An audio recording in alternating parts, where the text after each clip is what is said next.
Al-Fatihah. A'udzu billahi minasyaitonir rajim. Bismillahirrahmanirrahim. Alhamdulillahirabbil alamin. Ya. Shiratal ladzina an'amta 'alaihim ghairil maghdubi 'alaihim waladdallin. Terus sesuai janji saya untuk menghormati UI, saya tadi sudah matur sama Pak On juga sama Direktorat. UI adalah kampus yang didirikan oleh para ulama, para profesor, sehingga sudah seharusnya setiap makalah ilmiah itu ada referensinya, ada marojeknya, dan yang dipakai di seluruh dunia, di semuanya untuk ulumul Quran itu yang paling pokok pakai kitab Al-Itqan. Al-Itqan fi ulumil Quran, karangannya Imam Suyuti. Sebelum saya terangkan teks persisnya, itu ada sekian problem dalam memahami Quran, terutama kalau lewat terjemah. Problem itu bisa gawat betul, bukan gawat-gawatan tapi gawat betul. Misalnya ada ayat begini dan terjemahnya pasti begini. Fa'ainama tuwallu fatamma wajhullah. Kamu menghadap mana saja, di arah manapun, di sana ada ridhonya. Itu kalau hanya pakai terjemah, tentu menjadikan kita sholat bisa menghadap ke timur, ke barat, ke utara, dan ke apa? Selatan. Saya cerita sedikit tentang asbabun nuzul. Memang tema sekarang tentang asbabun nuzul. Dulu Rasulullah SAW ketika di Mekah itu sholat menghadap Ka'bah. Tapi setelah pindah di Madinah, di mana Madinah itu ada komunitas Yahudi dan Nasrani, Rasulullah itu menghadap ke Baitul Maqdis, kira-kira 16 bulan. 16 sampai 17 bulan. Semua riwayat itu kisarannya hanya 16 sampai berapa? 17 bulan. Sehingga orang Yahudi itu bilang begini, Muhammad ini baiklah, meskipun dia membawa agama baru tapi kiblatnya masih ikut kita, masih baik kan? Setelah 16 bulan Nabi diperintahkan Allah untuk menghadap ke Ka'bah. Awal liwajhaka syatral masjidil haram. Maka orang Yahudi itu berontak. Berontaknya adalah kiblat mereka ditinggalkan. Cara berpikir orang Yahudi itu kiblat mereka ditinggal. Sehingga mereka bilang mawallahum an qiblatihim allati kanu 'alaiha. Apa yang menjadikan umat Islam berpaling dari kiblat Baitul Maqdis. Kemudian mereka provokatif betul. Ini perlu diperjelas. Provokatif. Bilang begini. Inna Muhammadan tahayyara fi din. Muhammad ini bingung dalam beragama. Sehingga habis ngomong A ngomong B, habis kiblat Ka'bah kiblat Baitul.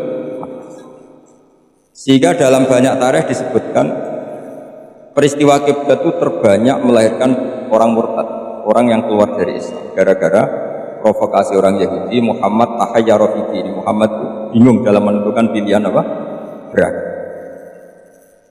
Kemudian walhasil singkat cerita akhirnya Nabi itu madhep Ka'bah. Apa yang terjadi mukjizat itu adalah bahwa agama ini agama yang mewakili semua agama sebelumnya yang masih orisinil. Yaitu Nabi akhirnya berargumentasi Ka'bah adalah kiblat yang asli, yang lebih tua. Terus mereka tanya, buktinya apa? Dijawab oleh Quran, fihi ayatum bayyinatum maqamu apa? Ibrahim. Ka'bah bukti tertua adalah di situ ada makam Ibrahim. Makam itu jejak kaki. Ya, kalau bahasa Indonesia makam itu kuburan. Kalau dalam bahasa Arab makam itu jejak apa? Jejak. Sehingga diketahui oleh sejarah, dibuktikan di situ ada jejak kaki siapa? Nabi. Sementara nisbatnya Baitul Maqdis itu adalah kepada Nabi Musa dan Nabi Harun. Yang ini adalah turunan dari Nabi siapa? Ibrahim. Hikmahnya apa? Begini. Sebagai bukti bahwa Baitul Maqdis pernah menjadi poros Islam atau poros tauhid, maka Nabi Muhammad pernah disuruh menghadap ke Baitul Maqdis. Buat inget-ingetan kalau ini pernah menjadi poros apa tahu, tapi tetap tua-tuaan masih tua apa? Ka'bah. Kenapa tua Ka'bah tadi? Karena Ibrahim adalah Abul Anbiya, bapak dari para, dan di situ ada jejak kakinya. Fihi ayatum bayyinatum maqam. Bukti itu belum cukup, dibuktikan lagi bahwa Ismail kecil itu hidupnya di Ka'bah. Kita tahu sa'i bainas Safa wal Marwah adalah karena Siti Hajar sedang mencari apa? Jadi ada bukti sekian, bukti empirik bahwa Ibrahim itu kiblatnya itu Ka'bah, bukan Baitul Sehingga ada kata-kata fihi ayatum bayyinatum maqamu. Nah, tanpa ngerti asbabun nuzul, kamu akan mengartikan fa'ai nama tuwal fatam mawajwa itu salah, karena di situ kamu menghadap mana saja, maka di situ ada ridhonya. Maka para ulama memberi catatan, maksudnya begini, kamu menghadap kemana saja, asal itu yang diperintahkan Allah, maka di situ ada ridhonya. Harus seperti itu maknanya, disesuaikan dengan konteks asbabin. Tanpa seperti itu tidak bisa. Dan masih banyak lagi kepentingan tentang asbabin. Jadi problem sekarang adalah banyak mufassir yang hanya mengartikan dari terjemah.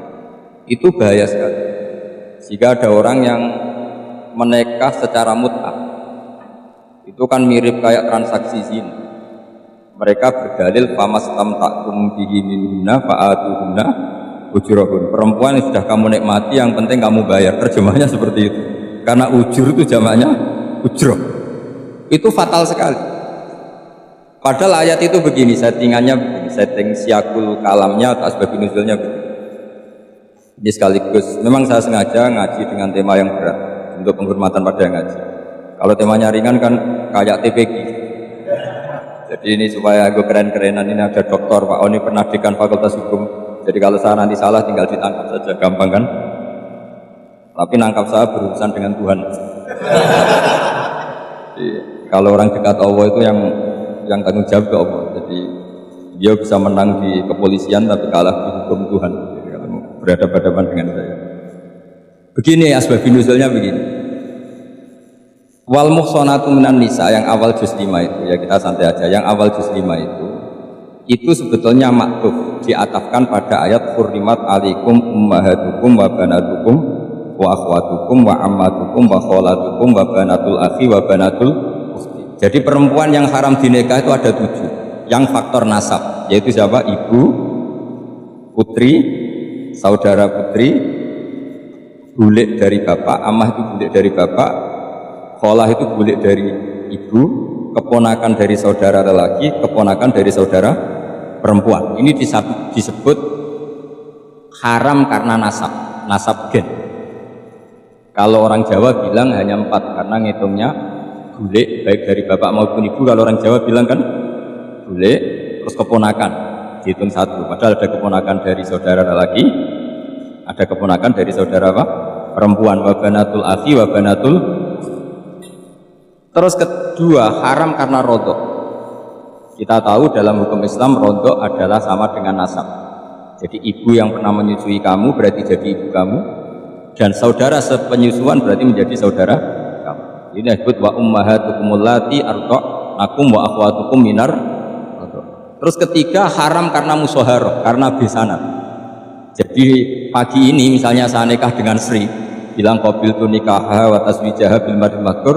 Setelah nikah dengan Sri ini otomatis ibunya dia menjadi mertua, otomatis haram saya apa? Nikah. Ini namanya haram karena musuh. Atau kamu punya anak Zaid pagi ini akad dengan Sri, berarti Sri adalah menantu Anda, otomatis haram bagi Anda. Itu namanya haram karena musuh, haram karena bisanan. Itu yang disebut waroba apa haram-haram itu kan terus wa ummahatun nisaikum, apa ibu dari istri-istri kamu. Memang ini agak jelimet, tapi memang syaratnya mufassir harus biasa jelimet. Jangan hanya nyari partai ayat-ayat untuk kepentingan partai. Wah, itu ngeri. Kacau Quran dipakai kampanye. Terus itu berarti sudah 3 kan? Haram karena nasab, karena rodok, haram karena musuh. Terus yang keempat ini haram yang bukan karena sebab pada seorang perempuan, tapi karena istri orang. Disebut wal muhsanatu minan nisa. Haram menikahi perempuan yang masih milik orang lain.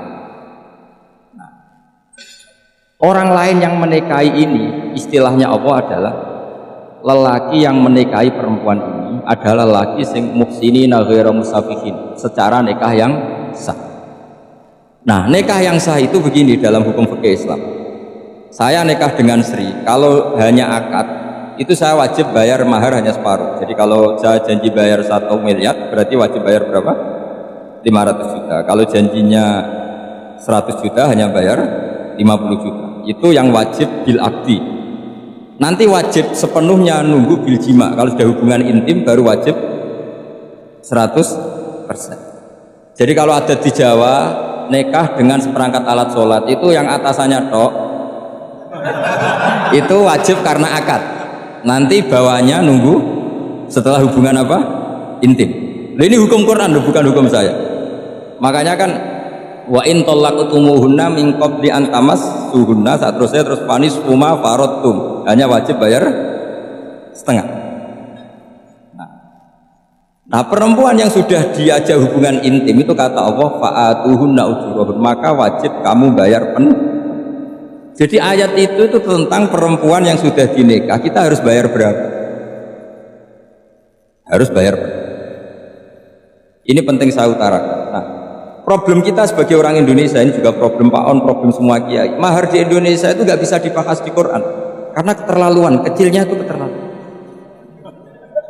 Saya ini kan kiai, sering ngakatkan tuh sampai bosan, seperangkat alat sholat itu ngawur sekali. Ini mbak-mbak harus nggak mau gitu. Saya provokasi minimal itu ya berapa? 100 juta berapa? Pantasnya berapa? Pantasnya berapa? 10 gram itu berapa nilainya? Kan 1 gram 500.000, baru 5. Ya sudah mendingan itu 10 gram. Quran itu bayangannya gini, sambil latihan, jangan hafal biar latihan. Jangan dapat beasiswa karena hafal tapi nggak jelas cenderungannya. Quran itu bayangannya gini, ini nggak mungkin Quran ini bisa dibaca di Jawa. Wa in aradtum istibdala zawji makana zawji wa ataitum ihdahunna qintaran fala ta'khudhu minhu syai'an. Jika kamu nikah sama seorang perempuan, kemudian kamu cerai, maka mahar yang sudah kamu berikan jangan ambil lagi. Karena mahar di Arab itu mahal, 100 juta, kadang mobil Alphard, kadang GMC. Sehingga setelah menceraikan tuh kebayang menarik. Kok enak, dulu saya memberikan itu kan dapat servisnya, sekarang sudah saya cerai, saya tarik. Kalau mahar di Indonesia kan seperangkat alat sholat. Jadi gak kebayang ada kalimat fala ta'khudhu minhu saya jangan ambil lagi. Kebayang ngambil aja enggak? Apalagi kalau nikahnya sudah 2 tahun kan sudah lusuh, sudah. Tapi kalau di Arab itu kebayang karena mahal. Makanya orang Arab suka nikah orang Indonesia karena murah. Jadi bahasa kintoron tuh harta yang enggak ternilai. Wa ataitum ihdahunna kintoron. Yang enggak ternilai, mahal betul. Itu pernah saya hitung, ada yang mahar itu 400 juta, ya sekira segitu. Nah, makanya setelah dicerai Allah memperingatkan, setelah kamu kasihkan ya jangan minta lagi. Kenapa kepikiran minta? Karena jumlahnya besar. Kalau di Indonesia kepikiran nggak minta, nggak kepikiran, saking kecil.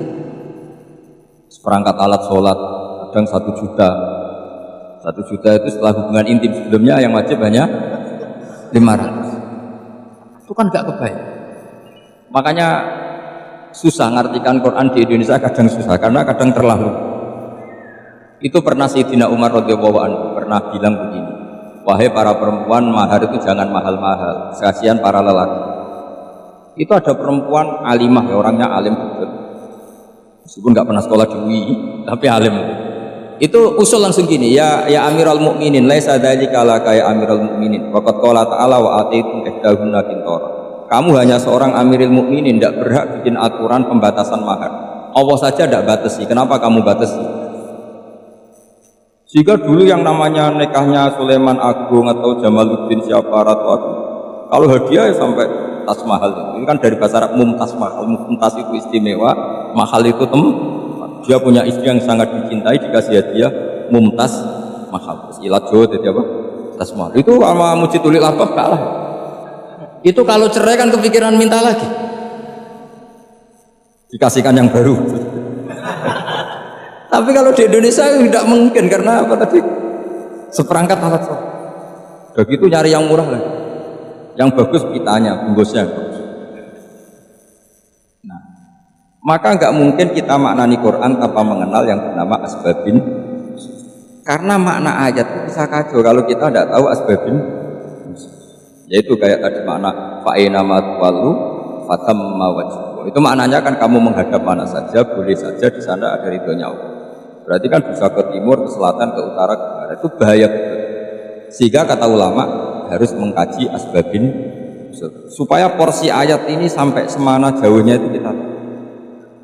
Tanpa tahu itu tidak bisa. Begitu juga menyangkut kiblat. Sekarang saya tanya, kemarin kan ramai dulu di Kemenak, kiblat semuanya diukur dengan GPS, terus beberapa masjid dikomentari salah karena diukur pakai apa? GPS. Kalau dalam bahasa Falak disebut yaumarostil kiblat. Memang bisa diilmu. Tapi pertanyaannya begini, dari awal Allah ngendikan fawalli wajhaka syatral masjidil haram. Kamu yang penting sholat itu menghadap masjid. Masjid itu ya bangunan. Sehingga kata Ibnu Abbas yang diriwayatkan banyak ulama mengatakan al-Ka'bah kiblatun li ahlil masjid wal masjid kiblatun li ahlil haram wal haram kiblatun li ahlil masyriq wal maghrib. Jadi kalau orang di dalam masjid kiblatnya harus Ka'bah. Di luar masjid kiblatnya asal bangunan Masjid Haram. Tapi di luar sini kayak di Indonesia boleh semua tanah. Kenapa begitu? Kata Ibnu Abbas karena Quran turun bilisanin Arabiyyin. Jadi kalau orang Jogja kalau mau ke Jakarta arahnya kemana? Barat. Itu sebetulnya ketika Anda ke barat itu persis Jakarta apa bisa saja lepasnya itu Pangandaran. Tapi orang itu akan bilang kalau ke barat ya ke Jakarta. Meskipun presisi Anda tepatnya di Pangan. Nah kiblat seperti itu, asal orang menghadap ke barat itu orang sudah bilang ke nggak usah sedetail misalnya harus pas Kak. Saya pernah debat sama tim ahli Kemenak. Nggak bisa Gus, sekarang ada GPS harus tepat Ka'bah. Saya bilang gini, kalau teori Anda benar berarti semua masjid luasnya maksimal 16 meter. Ka'bah itu luasnya hanya 16 meter. Berarti Masjid Ulil Albab yang pojok sana sama pojok sana kira-kira itu ya sudah tidak kena Ka'bah. Kalau harus tepat, Ka'bah itu kan diameternya hanya 16 sama 18. Berarti semua masjid kalau ingin tepat Ka'bah harus pas 16. Kalau terlalu luas pilihannya harus cekung. Kan jadi aneh. Makanya saya itu sering Pak, dulu saya ini biasa debat fikih. Kalau di tradisi pesantren namanya Basul Masail. Saya punya teman yang paling kurang ajar, yang paling saya kenang dalam panjang sejarah. Dulu itu kalau debat fikih itu ya seru. Kalau aturan fikih kan gini, soft paling baik kan soft pertama, baru kedua, baru ketiga. Yang paling keren kan soft awal, soft. Terus teman saya bilang gini Pak, ya kalau gitu gini aja Gus, desain masjid itu memanjang utara selatan, biar semuanya soft awal. Gara-gara didesain begini kan ada soft 2, soft 3. Apa susahnya kita bikin mulai awal supaya masjid itu memanjang utara apa? Selatan, supaya semuanya soft. Ya kalau ada hukum ya diimplementasikan dalam desain bangunan katanya. Jadi itu kan kacau. Terus akhirnya saya jawab, lalu setelah begitu yang paling afdol siapa? Yang dekat imam. Ya sudah, bikin cekung saja kalau gitu. Artinya gini ya, beragama itu yang sehat. Jadi beragama itu berdasar riwayat. Berdasar riwayat, pernah ada ulama yang hitung Madinah menghadap Ka'bah itu ya tidak pas. Pernah dihitung pakai GPS. Kiblat Madinah ke Ka'bah itu ya tidak pas. Tidak seperti yang pernah dianjurkan Kemenak. Karena apa? Agama ini mengikuti bilisanin Arabiyyin. Seperti jenengan gini, semua ini istilahnya apa? Menghadap Gus Bah. Padahal ada yang agak sana. Semuanya ngaji sama siapa? Ya sudah. Istilahnya bertatap muka, memangnya kita benturan. Ini bahasa, jadi seperti ini semua namanya apa? Berhadap. Padahal ada yang agak samping, agak samping. Ka'bah juga gitu, ini ada se-ekstrim yang dibayangkan orang.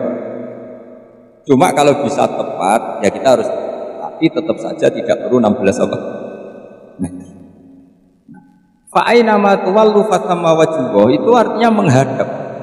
Menghadap itu menghadap arah. Makanya Allah tidak dawuh fawalli wajhaka nahwal Ka'bah, tapi fawalli wajhaka syatrul Masjidil Haram. Jadi ini penting saya utarakan supaya kita familiar dengan istilah-istilah Quran. Istilah Quran itu gampang. Ya, kalau kita kaji itu problem kita tidak pernah mengkaji. Jadi semuanya asik. Kalau kita mengkaji itu gampang sih. Saya punya sekian cerita betapa pentingnya mengkaji Quran. Harun Ar-Rasyid itu dinasti Bani Abbasiyah. Itu pinter sekali. Ada seorang ustadz yang agak ekstrim. itu datang ke Harun ar-Rasyid, ya Amirul Mukminin, inni nasihun laka famusaddidun alaihi. Fala tajidanna alayya fi nafsika syai'an. Saya mau nasihati kamu tapi saya mohon jangan masukkan hati. Karena nasihat ini penting. Tapi saya akan keras, vulgar, akan keras, kritik saya akan keras karena Anda sebagai Amirul Mukminin tidak becus. Apa kata Amirul Mukminin Harun ar-Rasyid? Uskut ya Ustaz. Sebagian riwayat uskut ya jahil. Kamu itu Ustaz bodoh, tidak usah banyak omong. Terus ditanya, kenapa saya bodoh? Terus dibacakan ayat faqula lahu qawlan layyinan la'allahu yatadzakkaru aw yakhsha. Inna Allaha ta'ala qad arsala man huwa khairun minka ila man huwa syarrun minka wa ma'a dzalika qala ta'ala faqula lahu qawlan layyin. Allah pernah menugaskan seorang yang lebih baik ketimbang kamu, yaitu Musa dan Harun. Musa dan Harun adalah seorang nabi kepada orang yang lebih buruk ketimbang saya, yaitu Fir'aun. Itu saja etikanya faqula lahu qaulal layyin. Kamu kalau ngomong yang halus, yang baik, yang berperadaban, kok kamu sama saya mau kasar? Akhirnya ustadznya ternyata pinter kamu, yes pinter aku. Jadi semudah itu. Allah itu menugaskan orang yang lebih baik ketimbang kamu, yaitu Nabi Musa, kepada orang yang lebih buruk ketimbang saya, yaitu Fir'aun. Itu saja ada etikanya. Kok kamu sama saya mau tambah etika? Mau main kasar hanya karena kamu merasa nasihat Anda benar? Jadi gampang sekali memahami Quran. Tapi lagi-lagi memang bagi ahlinya. Tapi ini saya bantu supaya sama jadi ahli apa? Quran. Meskipun ngajinya sebulan sekali. Sudah sebulan sekali tidak punya kitabnya. Sudah. Jadi ulama dulu kalau belajar Quran itu gampang. Saya berkali-kali cerita. Yang kitab saya baca di rektorat namanya Sajaratul Ma'arif. Itu kalau cerita bikin judul itu enak sekali. Babuna fil ibad bi kullil bilad. Bab seseorang di mana saja hidupnya harus bermanfaat. Terus dalilnya itu hanya mengutip makalahnya Nabi Isa, wa ja'alani mubarakan ainama. Ciri utama seorang nabi apa? Saya di mana-mana adanya berkahi orang, jadi berkah bagi orang lain. Maksudnya tidak jadi problem bagi orang. Artinya kamu hidup entah di Jogja seperti Pak Ono orang Jember, saya orang Jember. Hidup di Jogja manfaat, di Jember ya manfaat, di mana-mana. Saya pernah di Korea seminggu ya manfaat. Saudara kita TKI yang di Korea ya manfaat, di sana bikin masjid. Karena ngendikane Allah menceritakan Nabi Isa siapa? Wa ja'alani mubarakan ainama kun. Saya adalah orang yang di mana-mana artinya manusia eksistensinya harus seperti itu, hidup di mana saja. Gampang sekali, Mas. Pernah Imam Syafi'i ditanya, kalau kamu nggak kehilangan air atau nggak ada air di satu daerah, cari-cari dulu sampai nggak ketemu. Setelah nggak ketemu air, baru kamu boleh tayamum. Imam Syafi'i ditanya, apa dalilnya harus mencari dulu? Kalau nggak ada air ya langsung tayamum saja. Kenapa harus nyari-nyari dulu? Jawabnya Imam Syafi'i itu gampang sekali. Qala ta'ala falam tajid ma'an. Kemudian kamu tidak menemukan, di mana-mana tidak menemukan setelah mencari. Kalau belum mencari namanya tidak tahu. Kan ayatnya kan falam tajidu ma'an. Kemudian kamu tidak menemukan air. Tidak menemukan tuh nyari dulu apa langsung ambil sikap? Nyari dulu baru kesimpulannya tidak ketemu. Kalau belum pernah nyari namanya tidak tahu. Segampang itu lama dulu memahami Quran karena konstruksinya utuh. Yaitu mereka tahu betul bahwa Quran itu bilisanin Arabiyyin. Ketika Futuhat Syam dulu itu dikuasai tentara Romawi. Era Sayyidina Umar, Yerusalem dikuasai tentara Islam. Itu awal Sayyidina siapa? Umar radhiyallahu anhu. Ketika Futuhat mau ada pesta besar-besar. Tapi Umar menolak. Ketika menolak, kenapa Anda menolak? Beliau hanya baca ayat Innallaha ta'ala ayyara qauman faqala adhabtum thayyibatikum fi hayatikumud. Allah itu mengkritik satu komunitas kaum yang zaman di dunia menghabiskan semua maka kita tidak perlu syukuran besar-besaran. Jangan-jangan jatah kita di akhirat kita habiskan di dunia. Adhabtum thayyibatikum fi hayatikumud. Semudah itu lah. Rasulullah pernah dahar, pernah makan karena 3 hari gak makan. Cara Indonesia gak makan nasi, gak makan daging sudah lama sekali. 3 hari Nabi hanya makan kurma dan air putih. Pernah Nabi gak makan roti sampai 3 hari. Kalau Indonesia mungkin gak makan nasi. Di hari ketiga Ada sahabat yang berbaik hati, Nabi disembelihkan kambing, dipotongkan kambing, Nabi disuruh dahar. Itu baru dahar setengah piring, Nabi berhenti. Ketika ditanya, setengah piring itu kan sudah kuat untuk sholat, untuk apa sudah. Ditanya, ya Rasulullah kenapa berhenti? Bukankah engkau tidak makan ini 3 hari? Nabi menjawab, walatus alumna yauma idzin anin naim. Semua nikmat yang saya rasakan nanti ada pertanggungjawabannya. Makanya saya tidak ingin banyak. Wah itu kalau diterapkan di sini nggak populer. Makanya saya tahu gayanya ngaji Quran itu nggak siap dengan konsep-konsep Quran itu. Jadi segampang itu orang. Nah karena apa ya tadi? Mereka tahu asbabun nuzul. Quran itu diturunkan dalam konteks apa? Lafaz ini arahnya kayak apa? Mutlak muqayyadnya kayak apa? Muhkam mutasabihnya kayak apa? Nasah mansuhnya kayak. Nah sedikit saya cerita ini mungkin contoh terakhir supaya agak lama-lama nanti bingung kalau lama. Yang bingung ya saya. Bingung cara memahamkan. Jadi kalau guru itu kan bingung cara memahamkan. Kalau murid bingung cara memahami. Gak tahu tingkat kebingungannya sama. Kalau guru itu bingung cara memahamkan. Kalau murid bingung cara. Jadi ini pertemuan 2 kelompok bingung. Yang satu bingung cara memahamkan, yang satu bingung cara. Kalau orang ekstremis bingung cara merusak suasana. Nah, itu gak bener itu. Ada loh. Rasulullah itu Nabi. Itu paling pusing yang ngadepi orang-orang yang ekstrim. Karena apa? Cara berpikir itu lompatannya itu gak tertib.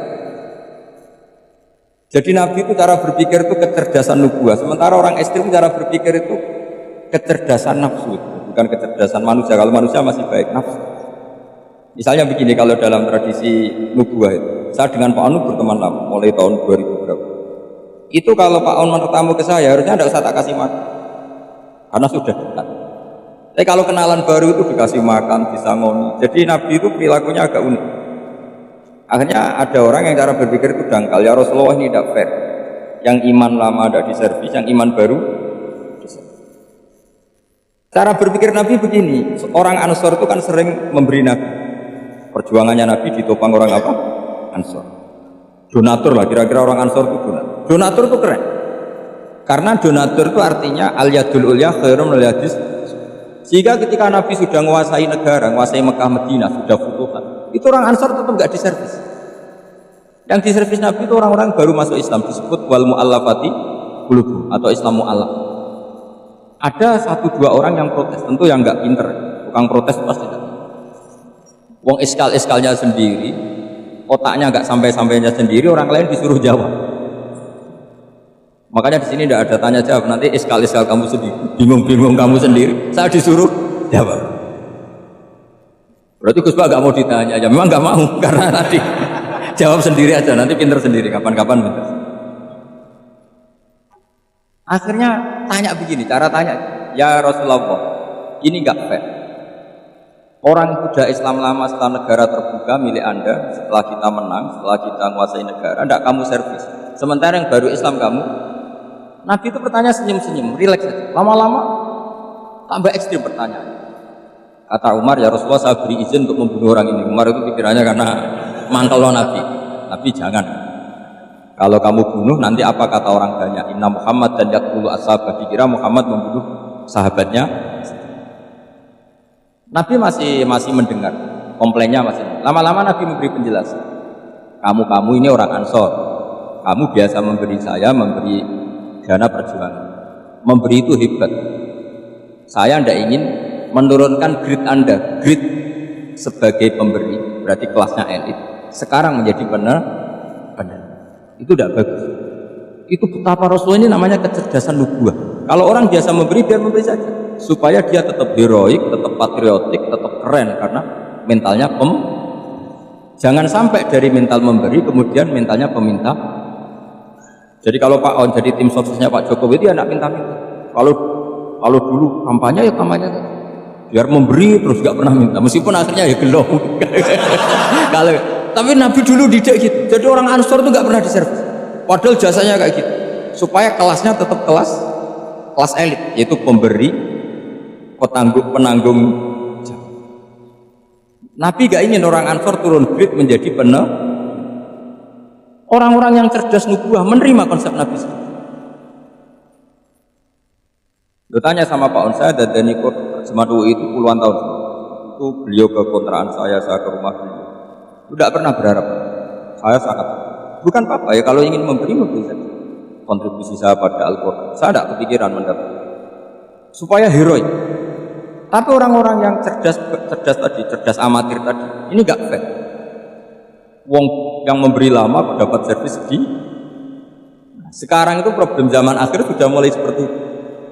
Nah, orang ini namanya Dzul Khuwaisirah. Ini yang nanti punya anak turun Khawarij. Khawarij itu orang yang ibadahnya hebat, tapi cara berpikir dengan buah salah. Orang lagi Khawarij itu orang yang ibadahnya hebat, tapi cara berpikir nubuah. Nubuah itu unik. Nubuah itu cara berpikir tadi. Apa ya? Melihat sesuatu yang benar biar benar terus. Yaitu tadi, mental memberi itu ya biar memberi terus, tidak usah di-share. Maka ketika Abu Bakar jadi Khalifatul Rasulullah, itu ada sistem kepegawaian. Itu gajinya Umar yang sudah Islam lama, gajinya Abu Bakar yang sudah Islam lama, itu sama Abu Sufyan sama, padahal Islamnya Abu Sufyan baru setelah Fathu Mekah, kira-kira baru setahun. Terus diprotes sama orang-orang, ini Islam lama kok gajinya sama Islam yang baru setahun kok sama. Kata Abu Bakar, fadailuhum indallah, mereka punya kelebihan Islam lama itu indallah, nanti balasannya biar surga. Kalau di dunia sesuai profesinya.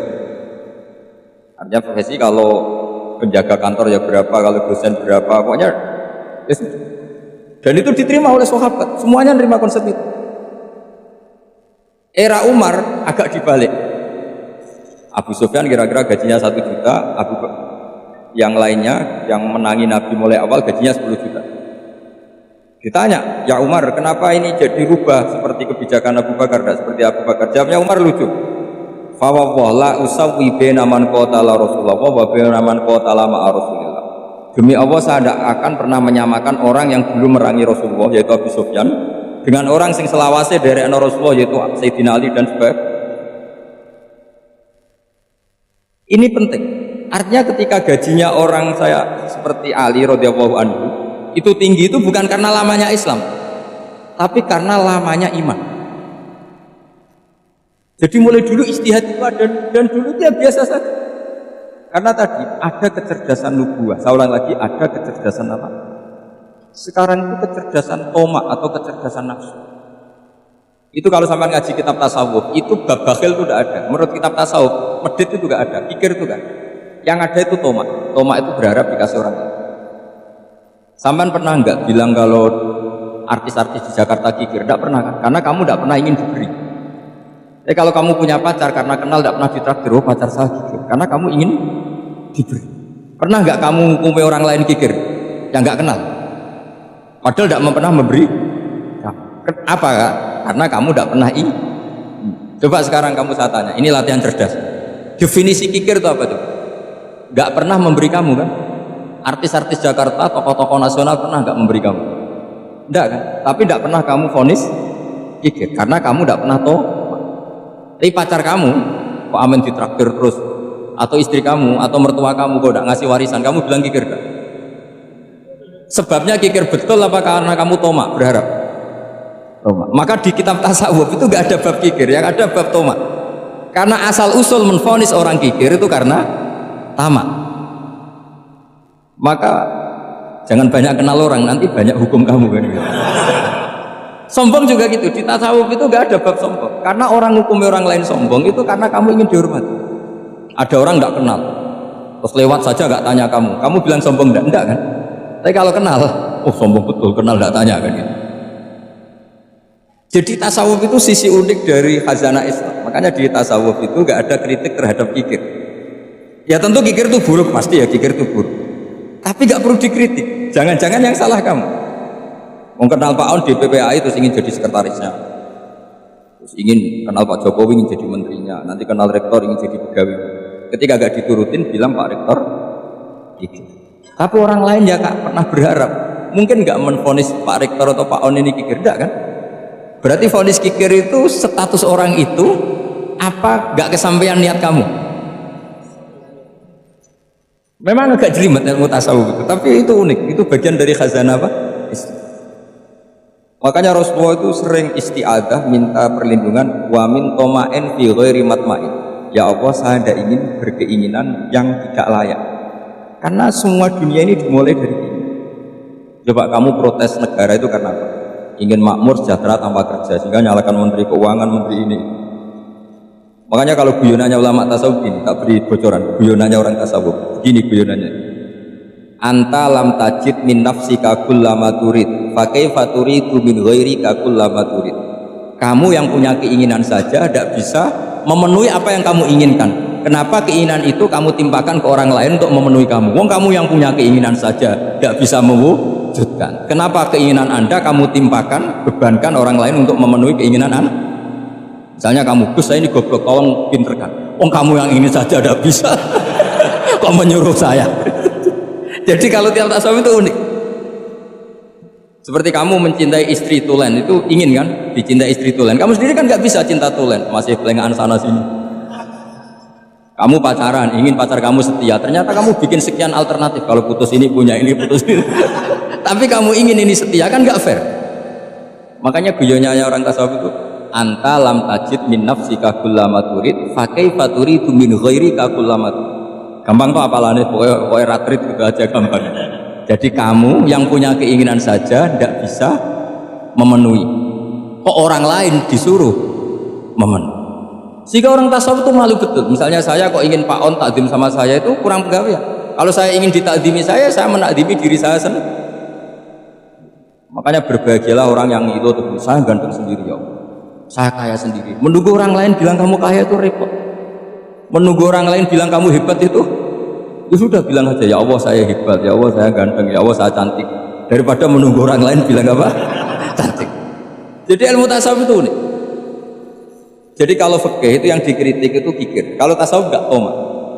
Karena orang yang kamu vonis kikir itu jangan-jangan tidak kikir tapi mementingkan yang lebih penting.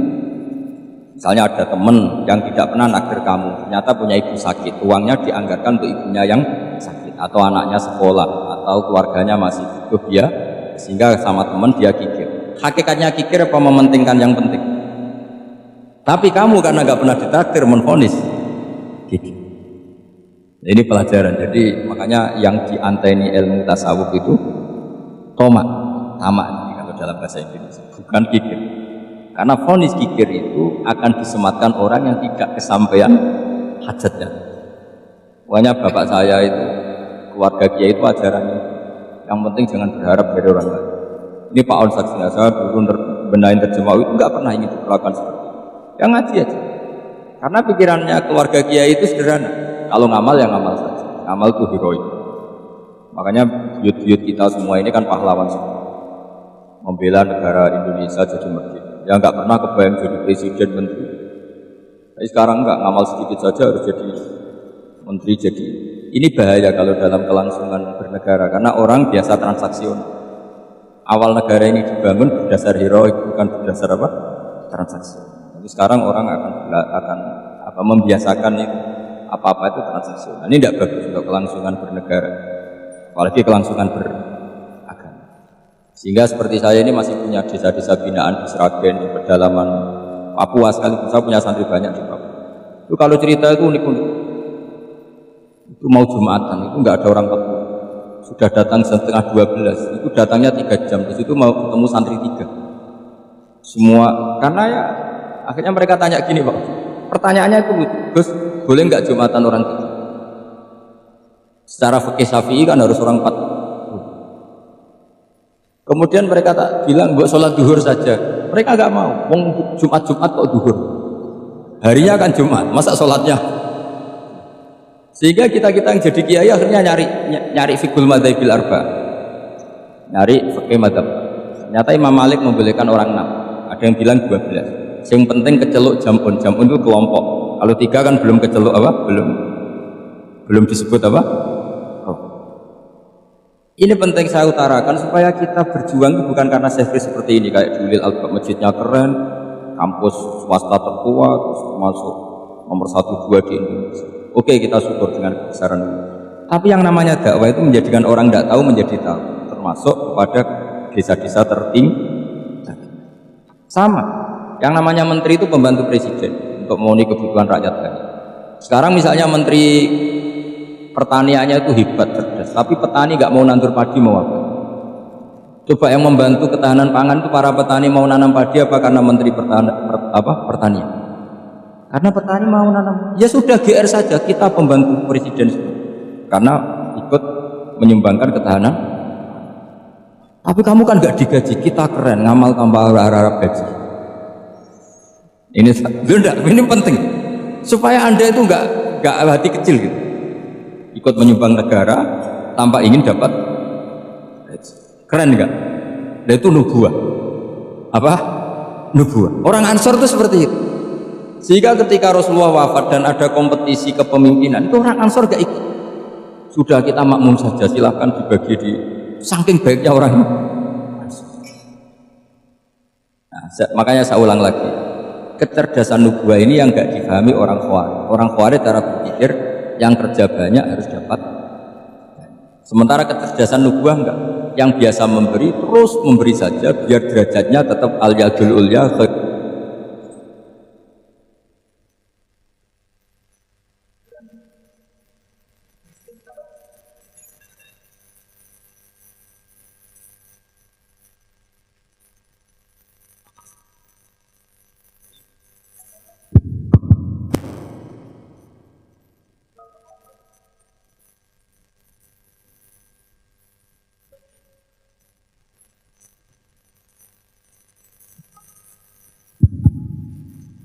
Bismillahirrahmanirrahim. Ini saya baca supaya dapat berkahnya ulama-ulama dulu, karena ini dikarang oleh ulama yang dipakai rujukan seluruh dunia. Begini, qala Ibnu Taimiyah, ma'rifatu sababin nuzuli yu'inu ala fahmil ayat. Jadi mengenali asbabin nuzul itu membantu memahami secara benar ayat. Karena tadi kalau ayat itu dipotong, itu maknanya bisa kacau kayak tadi famastam ta'tum bihi minhunna fa'atuhunna ujurahun. Kalau diterjemah itu kan mendukung kawin mut'ah. Kalau terjemahnya saja perempuan siapa saja yang pernah kamu nikmati, yang penting kamu bayar, itu kan aliran sesat dan menyesatkan. Itu konteks asbabun nuzul tidak seperti itu. Perempuan yang sudah menjadi istri kamu, seolah lagi perempuan yang sudah menjadi istri kamu, jika sudah kamu hubungan intim maka maharnya harus dibayar penuh. Tapi kalau belum hubungan intim, maharnya hanya wajib separuh. Fanis ma faradtum illa ayafuna aw ya'falladzi biyadihi uqdatun nikah. Tapi tadi kalau di Indonesia gimana Gus? Itu yang repotnya, maharnya itu tadi mau kena atasan dan apa? Bawahan. Wah kacau kalau di Indonesia. Sehingga kita bingung kalau dalam logika Arab kan gitu. Bayangannya kalau cerai, kata Allah fala ta'khudhu min syai'at, harta yang sudah kamu berikan ke istri jangan diambil. Sampai dilarang ngambil tuh karena jumlahnya banyak, sehingga kepikiran ngambil. Kalau di Jawa nggak usah dilarang, sudah tidak akan ngambil karena rukuhnya sudah lusuh. Itu susahnya baca Quran di Jawa ya. Karena dari awal maharnya terlalu kecil. Terus beliau Imam Suyuti termasuk di sini menyontohkan yang pasti salah kalau difahami, yaitu tadi ayat apa itu fa'ina matuwalu fastaman wajib. Jadi beliau terus meringatkan betapa pentingnya mengenali asbabin. Karena asbabin nuzul itu gampang. Saya ulang lagi, asbabin nuzul itu gampang. Gampangnya begini ya, kan ada satu peristiwa, misalnya begini, Rasulullah itu kan mengkritik penuhanan Lata dan Uzza, berhala-berhala itu dituhankan, dikritik sama Rasulullah. Kemudian mereka begini, karena mereka biasa personifikasi Tuhan, Muhammad, kalau Tuhan itu tidak Lata Uzza dan itu terbuat dari batu, lalu Tuhan Anda itu dari apa? Amin fiddotin audabin, lalu Tuhan Anda ini dari emas apa dari perak? Karena mereka nggak bisa membayangkan Tuhan tanpa dipersonifikasi. Terus Allah menurunkan qul huwallahu ahad Allahus somad lam yalid wa lam yulad wa lam yakul lahu kufuwan. Karena otaknya mereka sudah begitu, yang namanya Tuhan itu harus dipersonifikasi. Makanya saya kemarin di Korea seminggu, cerita yang paling unik gini Pak On, ada bos Islam, ada bosnya TKI yang baik. Mereka mengizinkan pekerjanya sholat. Bareng sholat tuh diinget ke atas ke bawah, oh nggak ada artinya. Sehingga setelah sholat dibilang, apa saya berikan berhala sekalipun, karena gak kebayang ada orang sholat kok tanpa berhala, tanpa Tuhan. Yang kamu sembah itu mana? Kok gak ada? Apa tak belikan? Jadi unik. Nah teman saya yang satu unik lagi, dia termasuk pegawai Garuda, yang derekno saya ke Korea itu orang pegawai Garuda. Dia karena orang kaya biasa ke Eropa kemana-mana. Singkat cerita dia sholat di mall karena nganggep Korea itu sudah negara maju kayak Eropa. Setelah sholat di mall pas asar itu, security-nya nelpon polisi. Pak polisi, di sini ada ritual teroris. Jadi kalau menamakan sholat itu ritual. Jadi artinya apa? Ritual-ritual yang kita lakukan itu macam-macam cara Pak. Orang ateis itu kan Cina kan, Korea itu kan ya Cina lah, Korea, Jepang, RRC itu kan sipit itu ya yang namanya ibadah sembahyang harus ada patungnya atau ada arcanya atau ada benda-benda. Orang Islam kan nggak ada sama, makanya mereka itu kok bisa. Problemnya kita, saya ulang lagi, ini problemnya kalau ada itu ya repot. Begini misalnya, ini masih tentang asbabun nuzul. Ini contoh terakhir tentang masih asbabun nuzul. Umar radhiyallahu anhu, sahabat Umar itu kalau mencium Hajar Aswad itu sambil gedumel, tidak berdoa tapi gedumel. Masyhur itu ada di Bukhari. Alim tu annaka hajarun la tadurru wa la tanfa walau la anni ra'aitu Rasulullah qabbalaka ma qabbal. Saya tahu loh, nyium Hajar Aswad dicium tapi sambil gedumel. Saya tahu loh, kamu hanya batu, gak mandoroti, gak manfaat. Kamu jangan GR, saya cium itu jangan GR. Kalau saja saya tidak melihat Rasulullah mencium kamu, maka saya ada sudi nyium kamu. Dah gitu aja. Itu tiap nyium Hajar itu tidak doa. Kalau kamu kan nggak minta kaya, minta macam-macam. Kalau Umar malah gitu. Nah, kenapa demikian? Itu ada asbabun nuzulnya. Umar itu saksi sejarah. Ketika Rasulullah Fathi Mekah, Nabi kan tawaf terus mencium Hajar. Itu di belakang masih banyak orang kafir. Kebetulan Umar masih di sana. Sudah Islam Umar, tapi dia di belakang. Dengar orang-orang kafir, Muhammad itu aneh. Katanya melarang nyembah batu. Ternyata dia nyembah batu. Jadi Nabi nyium Hajar Aswad itu dikira nyembah. Katanya ngelarang nyembah batu, tapi dia kok nyembah. Karena Nabi mencium Hajar. Nah, karena untuk menghilangkan stigmasi itu, Umar tiap nyium Hajar Aswad itu ngomong gitu. Ada kan ada sound system, mungkin ya di sound system supaya jelas bahwa penciuman ini bukan karena menyembah. Artinya mudah sekali kenapa Umar ngomong gitu, karena asbabun nuzulnya seperti itu. Coba kalau kamu tidak tahu asbabun nuzul, Umar maksudnya gimana? Gak doa, gak apa, kok malah ngomong gitu kan? Tapi kalau kamu tahu asbabun nuzul Umar itu yang mendengar komentar orang sama ketika kita tawaf itu kan 3 pertama kan kita lari-lari kecil. Itu ceritanya juga gitu. Rasulullah itu hidup di Medina, terus diterkenalkan miskin. Medina itu kota wabak, kota penyakit endemik. Dulu Medina, Yasrib itu kota endemik. Sehingga kata orang kafir-kafir Mekah, yaji ulihadal bait kaumun qad wahanat huma Yasrib. Nanti akan datang satu komunitas kaum yang sudah lemas karena kena penyakit apa? TBC dari apa? Yasrib. Nabi dengar itu makanya terus bilang ke para sahabat, tunjukkan kalau kamu kuat dengan cara lari itu. Terus pakai pakaian yang kelihatan maco, yaitu yang dipakai lelaki, bahunya dikelihat. Nah, setelah Rasulullah wafat, Umar menggantikan beliau setelah Abu Bakar. Umar bilang gini, sebetulnya tawaf seperti ini, yaitu lari pertama 3 putaran pertama lari dan memperlihatkan pundak seakan-akan orang maco itu sudah nggak perlu, karena alasan itu sudah tidak ada. Tapi ini tinggalan Rasulullah, maka jangan rubah ya, tetap seperti ini. Akhirnya meskipun sudah tidak ada alasan tadi menjawab stigmasi orang kafir, tetap tawaf seperti ini. Jadi memang agama itu unik. Kadang kita harus tahu alasannya, tapi alasan itu kalau menjadi mahatul hukmi, pijakan hukum sah. Misalnya kamu terus bilang gitu, berarti tawaf sekarang bebas, gak perlu seperti itu, kan alasan itu sudah ada. Nah, di sini pentingnya riwayat. Riwayat itu begini, logikanya sudah nggak ada, tapi kaifiah itu, cara itu masih kita terus. Dan itu memang, saya ulang lagi, harus tahu asbabun nuzul. Saya beri contoh ya, misalnya wa idza darabtum fil ardi falaysa 'alaikum junahun an taqsuru minas sholat. Terus ayatnya di mana? In khiftum ayyaftinakumul ladzina kafaru. Jika kamu pergi dalam keadaan takut ditangkap orang kafir atau takut diculik orang kafir, maka kamu boleh mengqashar sholat. Itu jelas ada ayat in khiftum ayyaftinakumul ladzina kafaru. Jika kamu takut diculik orang kafir. Sehingga ketika ba'da Fatih Mekah, setelah Mekah dikuasai Islam, Umar tanya, ya Rasulullah, kenapa engkau masih sholat qashar? Bukankah kita sudah aman? Waqad qala ta'ala in khiftum ayyaftinakumul ladzina kafaru. Allah ngendikan boleh mengqashar itu kalau dalam kondisi takut. Waqad kunna fi amrin, sekarang kita sudah aman. Jawabannya Rasulullah itu unik. Ya Umar, hadhihi shadaqatun faqbalu shadaqah. Ini sedekahnya Allah, bonus, sudah terima saja, enggak usah catatan-catatan gitu. Sehingga era Umar ya ada lagi yang tanya Umar begitu. Kata Umar, sa'altu dzalika Rasulullah sallallahu alaihi wasallam faqala hadhihi shadaqatu wa faqbalu shadaqah. Sudah ini bonus dari Allah, terima saja. Ini kan unik. Padahal kalau secara disiplin ilmu kan begini.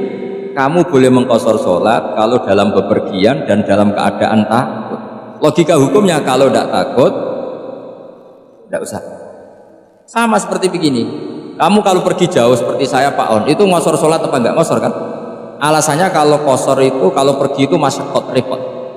Sekarang pergi kita pakai Alphard, pakai Innova, bawa uang, disupirin, itu masyarakat enggak? Enggak kan? Tetap boleh jamaah enggak? Boleh. Sebenarnya kamu jamaah itu karena pengetahuan hukum apa karena enak jamaah? Kalau alasannya masyarakat, kan sekarang sudah ada. Enggak repot. Ya sudah pakai hadis tadi, ini hadiah, terima saja. Jadi makanya agama itu riwayat. Tapi ada saja ulama yang agak balelo. Agak balelo gini, banyak juga ulama misalnya duwe gawe, ibunya sakit terus ribet jamak sholat. Kenapa? Ribet ngurmat ibu. Makanya ada saja kiai yang duwe gawe mantu itu terus jamak sholat, tapi jangan ikuti. Tapi ada saja karena alasannya jamak itu karena apa? Repot. Ya ada saja, tapi ya jangan gitu. Cuma saya ini cerita apa yang analisis hukum itu memang agak-agak unik. Jadi tadi kadang Nabi itu ditanya, ya Rasulullah, kita dulu boleh jamak qashar ini kan karena in khiftum ayyaftinakumul ladzina kafaru, takut diancam orang kafir. Sekarang aman, kenapa tetap jamak? Jawabannya Nabi, ini hadiah, terima saja. Ya ada sahabat yang bantah, kenapa Nabi? Allah itu zat yang baik, kalau sudah ngaji bonus nggak pernah ditarik lagi. Makanya Nabi kalau berdoa itu unik, ya, siapa yang disiksa di dunia karena dosanya, fallahu akramu min ayyus sanniya uqubatahu fil akhir. Kalau ada orang salah kok di dunia sudah dikasih sanksi, Allah itu lebih mulia untuk mengulang nanti di akhirat. Akram itu Allah terlalu mulia, maksudnya orang kepikiran wis males ya selesai, tidak akan di. Kalau sampean kan enggak, masih ingin lagi. Jadi itu cara berpikir apa? Nubuah. Jadi berpikir nubuah itu beda. Ada orang pas sujud diinjek sama orang fasik. Diinjek, kemudian si yang sujud tadi, wallah la yaghfiru laka, demi Allah tidak akan ngampuni kamu. Itu langsung Allah memberi wahyu sama Nabi di zaman itu. Bilangin yang sejak sujud itu, dia harus minta maaf sama saya, kata Allah. Man dzalladzi yata'alla ala fulan, dia bersumpah bahwa Allah tidak akan memaafkan orang itu, harus diralat. Nabinya iskal, kenapa ya Allah? Yang Tuhan itu saya ini punya sifat dua, bisa menyiksa dan bisa memaafkan. Kenapa dia milih sifat saya satu tidak memaafkan? Akhirnya apa? Orang yang nginjek tadi sama Allah dikasih tobat dan jadi orang soleh. Jadi itu makanya kamu nggak boleh jadi orang ekstrim nyifati Allahnya satu. Gak boleh, Allah tetap bisa yaghfiru liman yasha wa yu'adzibu. Sifatnya Allah dua ya tetap dua, gak boleh kamu pilih satu. Misalnya kamu kan biasanya gini, yang ghafur untuk kamu, yang sadidul uqab untuk orang lain. Mesti kelakuannya sama kan begitu. Gak boleh seperti itu. Rasulullah kayak apa bencinya sama Wahsy? Karena Wahsy itu qatilu Hamzah. Yang membunuh Sayyid Hamzah siapa? Itu bencinya bukan main Rasulullah. Sampai maksud-maksud Wahsy. Tapi sama Allah malah diturunkan ayat laisa laka minal amri syai'un aw yatuba alaihim aw yu'adzib. Muhammad, meskipun kamu kekasih saya itu tidak wilayah kamu, memaafkan atau enggak, terserah saya, kata Allah. Ternyata betul, malah Wahsy dikasih tobat. Nah sekarang enggak, orang itu nyifati Allah sama orang lain sadidul iqab, kalau sama dirinya Enggak boleh seperti itu. Allah ya sifatnya tetap. Jadi boleh kamu misalnya berdoa, ya Allah mbak yang cantik itu semoga dapat jadi istri saya. Mbaknya juga boleh berdoa, ya Allah naudzubillah min dzalik. Jadi ini adu kekuatan, nanti terserah nanti Allah pihak yang mana. Kayaknya pihak yang perempuan mungkin. Karena kasihan kan kalau cantik dapat orang apa? Saya tuh andaikan boleh fatwa fikih, yang saya haramkan tuh orang jelek dapat orang jelek. Karena kasihan anak-anaknya, tahu-tahu jelek banget. Jadi kan kasihan itu. Jadi dalam Islam itu seperti itu. Jadi apapun benci kita sama musuh kita, Allah bisa saja memperlakukan musuh kita secara baik. Karena Allah itu yaghfir. Tetap kita harus sifati Allah yaghfiru liman yasha wa yu'adzibu. Jangan karena kita benci seseorang seakan-akan Allah sama dia pasti yu'adzib. Pasti itu yang dicontohkan Allah kepada Rasulnya, itu beliau tidak cocok sama Wahsy, malah Wahsy dikasih petunjuk. Makanya terus ada ayat apa, laisa laka minal amri syai'un aw yatuba alaihim aw yu'adzib. Muhammad, tidak wilayah kamu saya menentukan mengadab atau Makanya rata-rata kiai ulama itu halim itu rileks, layinal janib, tidak gampang menvonis orang lain, biar Allah tetap dengan sifatnya yaf'aluma yasa, bahwa Allah bisa melakukan apa saja. Soal kamu benci sama seorang, benci saja atas nama kamu, jangan nyatut-nyatut Allah. Misalnya kamu cinta seseorang, wah ini yang calon presiden ini harus jadi presiden, ternyata Allah menghendaki jadi menteri, mau apa? Ya Allah ya faluma ya mau apa coba? Yang kiai atau Pak On, GPAI, pantasnya kan menteri agama itu Pak On. Tapi kalau Pak yang takdir gitu mau apa? Ya sudah, Allah ya falu, santai aja. Itu rileksnya ahlul ilmi, ya sudah santai saja. Ini negaranya Allah, ini kerajaan Allah, ini buminya Allah, ya Allah biarin ya fahlu. Mas, jadi Tuhan Allah kamu yang repot. Jadi Tuhan itu Allah kamu yang repot. Ya Allah biar.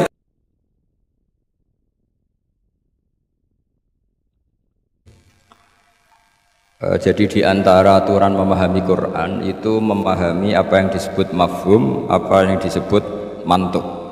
Kira-kira kalau terjemahan Indonesia itu ada yang eksplisit, redaksi itu ada yang apa? Implisit. Kalau yang eksplisit itu mengganti kata mantuk, memang dilafatkan seperti itu. Yang mafhum itu bisa diartikan kayak semacam apa? Kesimpulan, tapi nggak mesti jadi pegangan. Makanya ini harus hati-hati kalau di bab mafhum. Misalnya gini contoh yang dipakai ulama, saya baca ya. Wal mafhum ma dalla alaihi lafdzu la fi mahallin nutqi. Yang dikatakan mafhum itu kesimpulan yang tidak didapatkan dari tag letterlek. Ya, tidak didapatkan dari tag letterlek. Misalnya begini. Ini diberi contoh misalnya innalladzina ya'kuluna amwalal yatama zulman innama ya'kuluna fi butunihim naro. Orang yang memakan hartanya anak yatim secara zalim maka sama juga makan api neraka.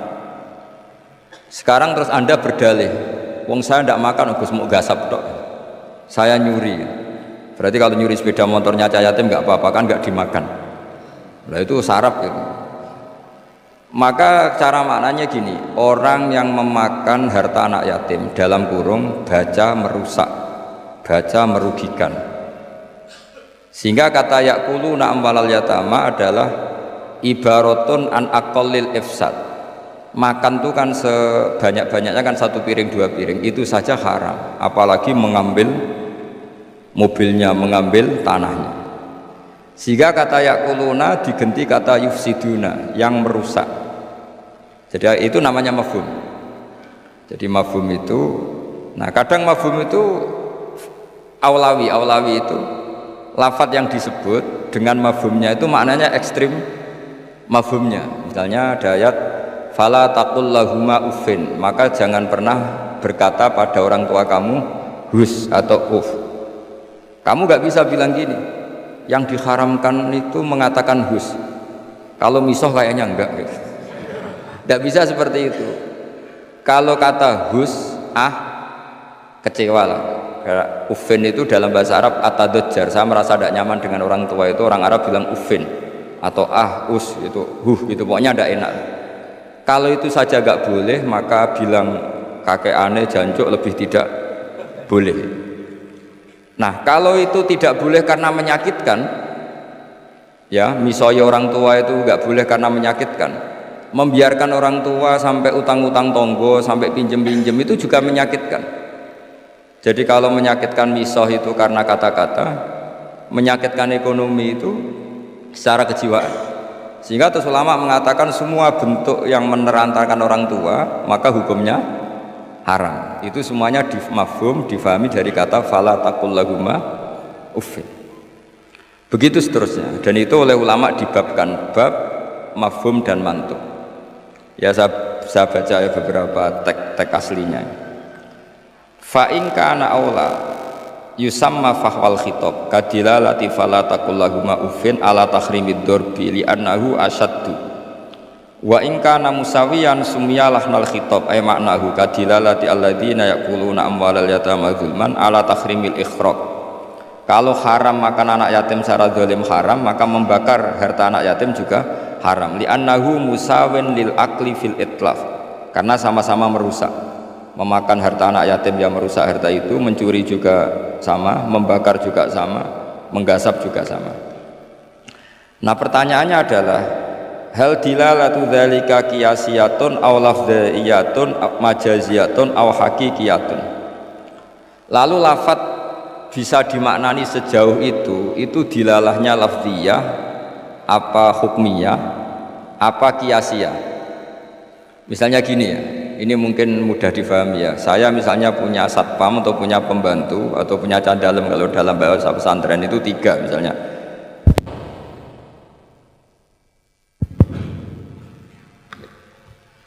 Ya saya misalnya punya pembantu ya, atau dalam bahasa santri itu candalem itu ada 3, Zaid, Bakar, Umar ya. Ketika ada tamu, Pak On datang, beliau datang, saya bilang Bakar silahkan sini. Umar itu dengar, tapi yang dipanggil tidak saya kok, yang dipanggil Bakar. Ali ya dengar, tapi katanya yang dipanggil bukan saya. Tentu saya manggil Bakar itu karena spontan saya ingatnya itu Bakar, sehingga manggil Bakar. Tapi hakikat Bakar adalah pengganti kata Candala. Sehingga kalau yang datang Umar ya saya nggak masalah, yang datang Ali ya nggak masalah, karena butuh saya ada orang yang melayani tamu. Sehingga lafadz yang disebut pun tidak jaminan hadzal lafdzu bi'aini. Ini memang agak jelimet, tapi mau tidak mau kita harus pelajari. Sehingga dalam kitab-kitab ulumul Quran diterangkan wiridan-wiridan atau perintah yang diberikan Nabi kepada sahabat meskipun disebut namanya tetap itu untuk umum. Jadi misalnya Nabi berkata sama Mu'ad, karena kebetulan Mu'ad yang di depannya misalnya, ya Mu'ad inni uhibbuka fakul dubura kulli sholatin Allahumma inni ala dzikrika wa syukrika wa husni ibadati. Kita tahu semua hadis menyebut ya Mu'ad, wahai Mu'ad. Kata Mu'ad ini mewakili semua umatnya Nabi harus terdidik kayak Mu'ad, meskipun yang disebut Nabi Mu'ad.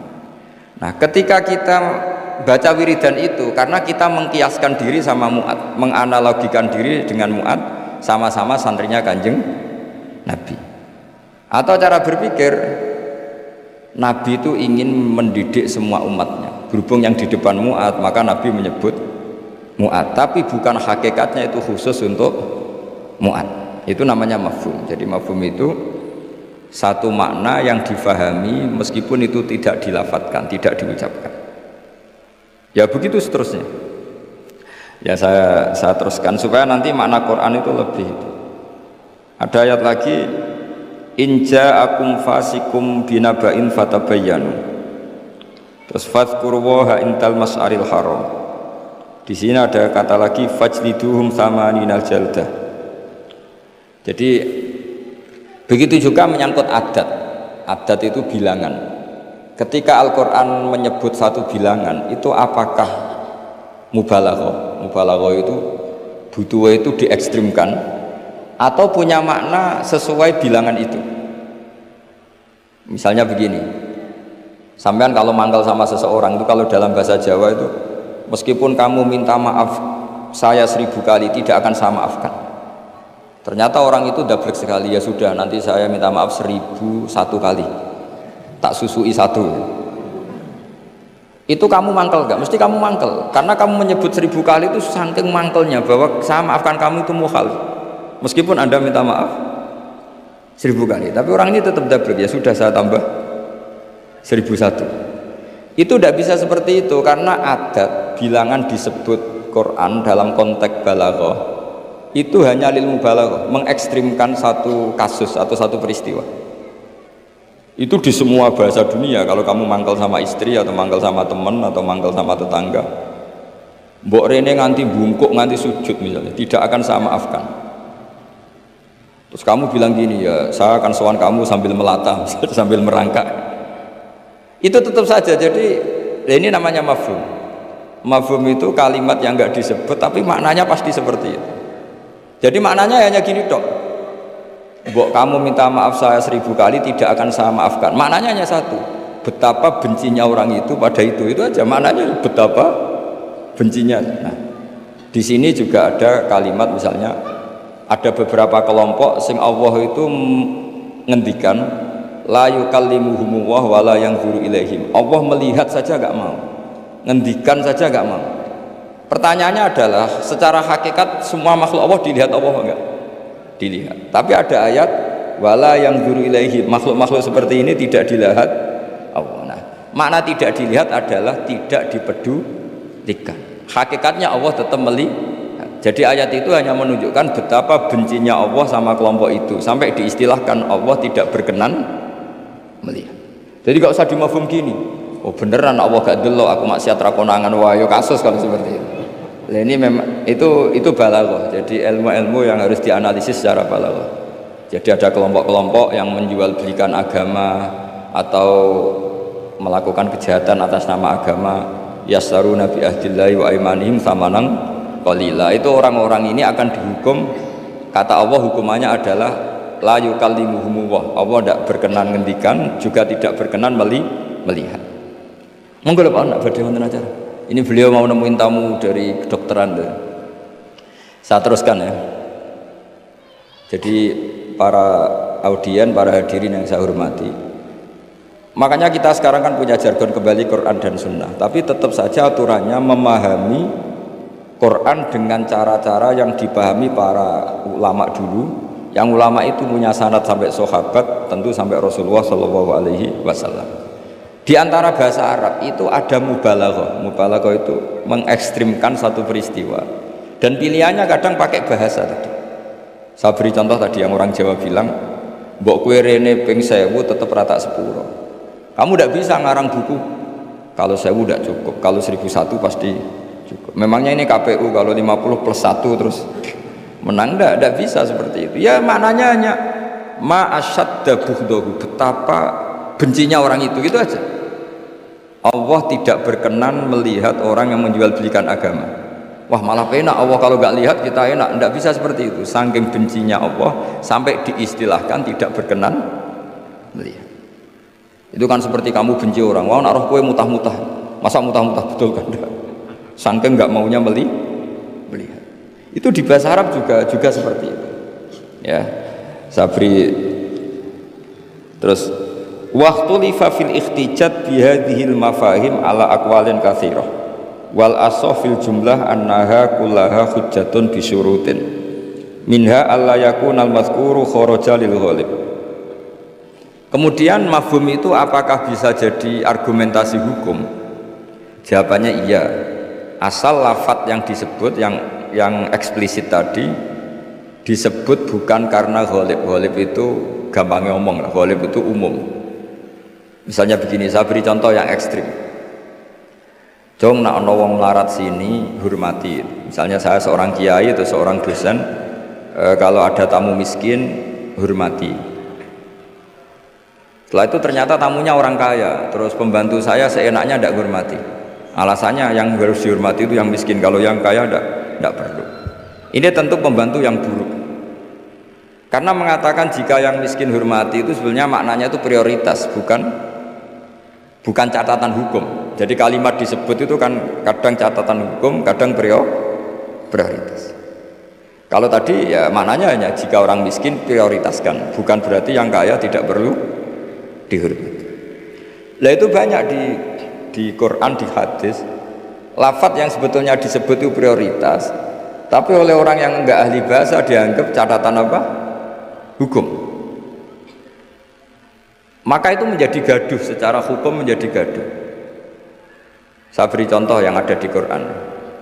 Kalian tuh haram menikahi anak tiri. Anak tiri itu anaknya istri yang serumah dengan kamu. Yang serumah dengan kamu itu bukan catatan hukum. Ya jadi begini ya, misalnya saya beri porsi hukum fikih ya. Yang diharamkan dalam Islam itu kan 3. 1 karena nasab, 2 karena rodok penyusu, 3 karena musyawarah. Musyawarah itu besan. Kalau yang karena nasab kita tahu 7 ya, kalau dalam bahasa Arab 7, kalau dalam bahasa Jawa itu tinggal 4. Ya 7 itu apa saja, coba yang hafal Quran tuh. Hurrimat alaikum ummahatukum wa banatukum wa akhwatukum wa ammatukum wa kholatukum wa banatul akhi wa banatul ukhti.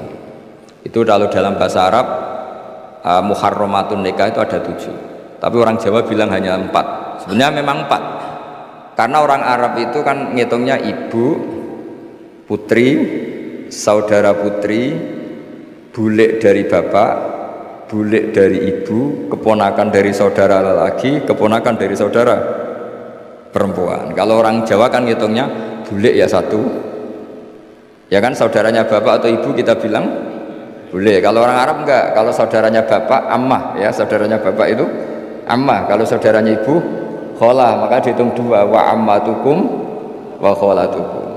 Kalau anaknya saudara orang Jawa bilang keponakan, kalau orang Arab dihitung wa banatul akhi wa banatul ukhti. Sehingga 4 ini di Jawa diringkas jadi berapa? 2, yaitu haram menikahi bule dan haram menikahi keponakan. Jelas ya. Kemudian yang kedua haram karena rodok. Jika kamu nyusu sama Sri misalnya, otomatis anaknya Sri saudara rodok, dan ibu yang kamu susui otomatis ibu rodok, suaminya Sri bapak rodok. Itu karena rodok. Terus ketiga karena musyawarah. Ya ini didengerin supaya jadi ahli hukum. Jadi masa Universitas Islam Indonesia tidak tahu muharramatun nikah. Kamu jangan ikut bahasa-bahasanya artis-artis gaul di Jakarta. Di Jakarta itu kalau orang sudah nikah malah namanya muhrim. Itu sebenarnya salah bahasa. Justru yang bisa dinikah itu harus ajnabiyah orang lain. Kalau mahram malah nggak boleh dinikah, karena maknanya mahram itu orang yang haram dinikah. Jadi justru istri itu bahasa fikihnya ajnabiyah orang lain. Buktinya boleh dinikah. Kalau mahram itu orang yang haram dinikah. Tapi ya sudah, ada bahasa gaul gitu ya ikut saja ya. Ibu goblok, tapi tidak usah ikut goblok. Karena itu memang salah, bahasa itu salah sebetulnya. Makanya istri itu repot, di fikih itu repot. Fikih itu kalau bahasakan istri itu ajnabiyah orang lain. Kalau anak itu anak, kalau istri itu tetap bahasanya ajnabiyah orang lain. Sehingga sekali dicerai ya benar-benar menjadi orang lain. Kalau kita mati ya benar-benar menjadi orang lain. Buktinya boleh dinikah orang lain. Jika kalau dalam pepatah Jawa, ini ajarannya bapak saya, kamu tidak harus ikut.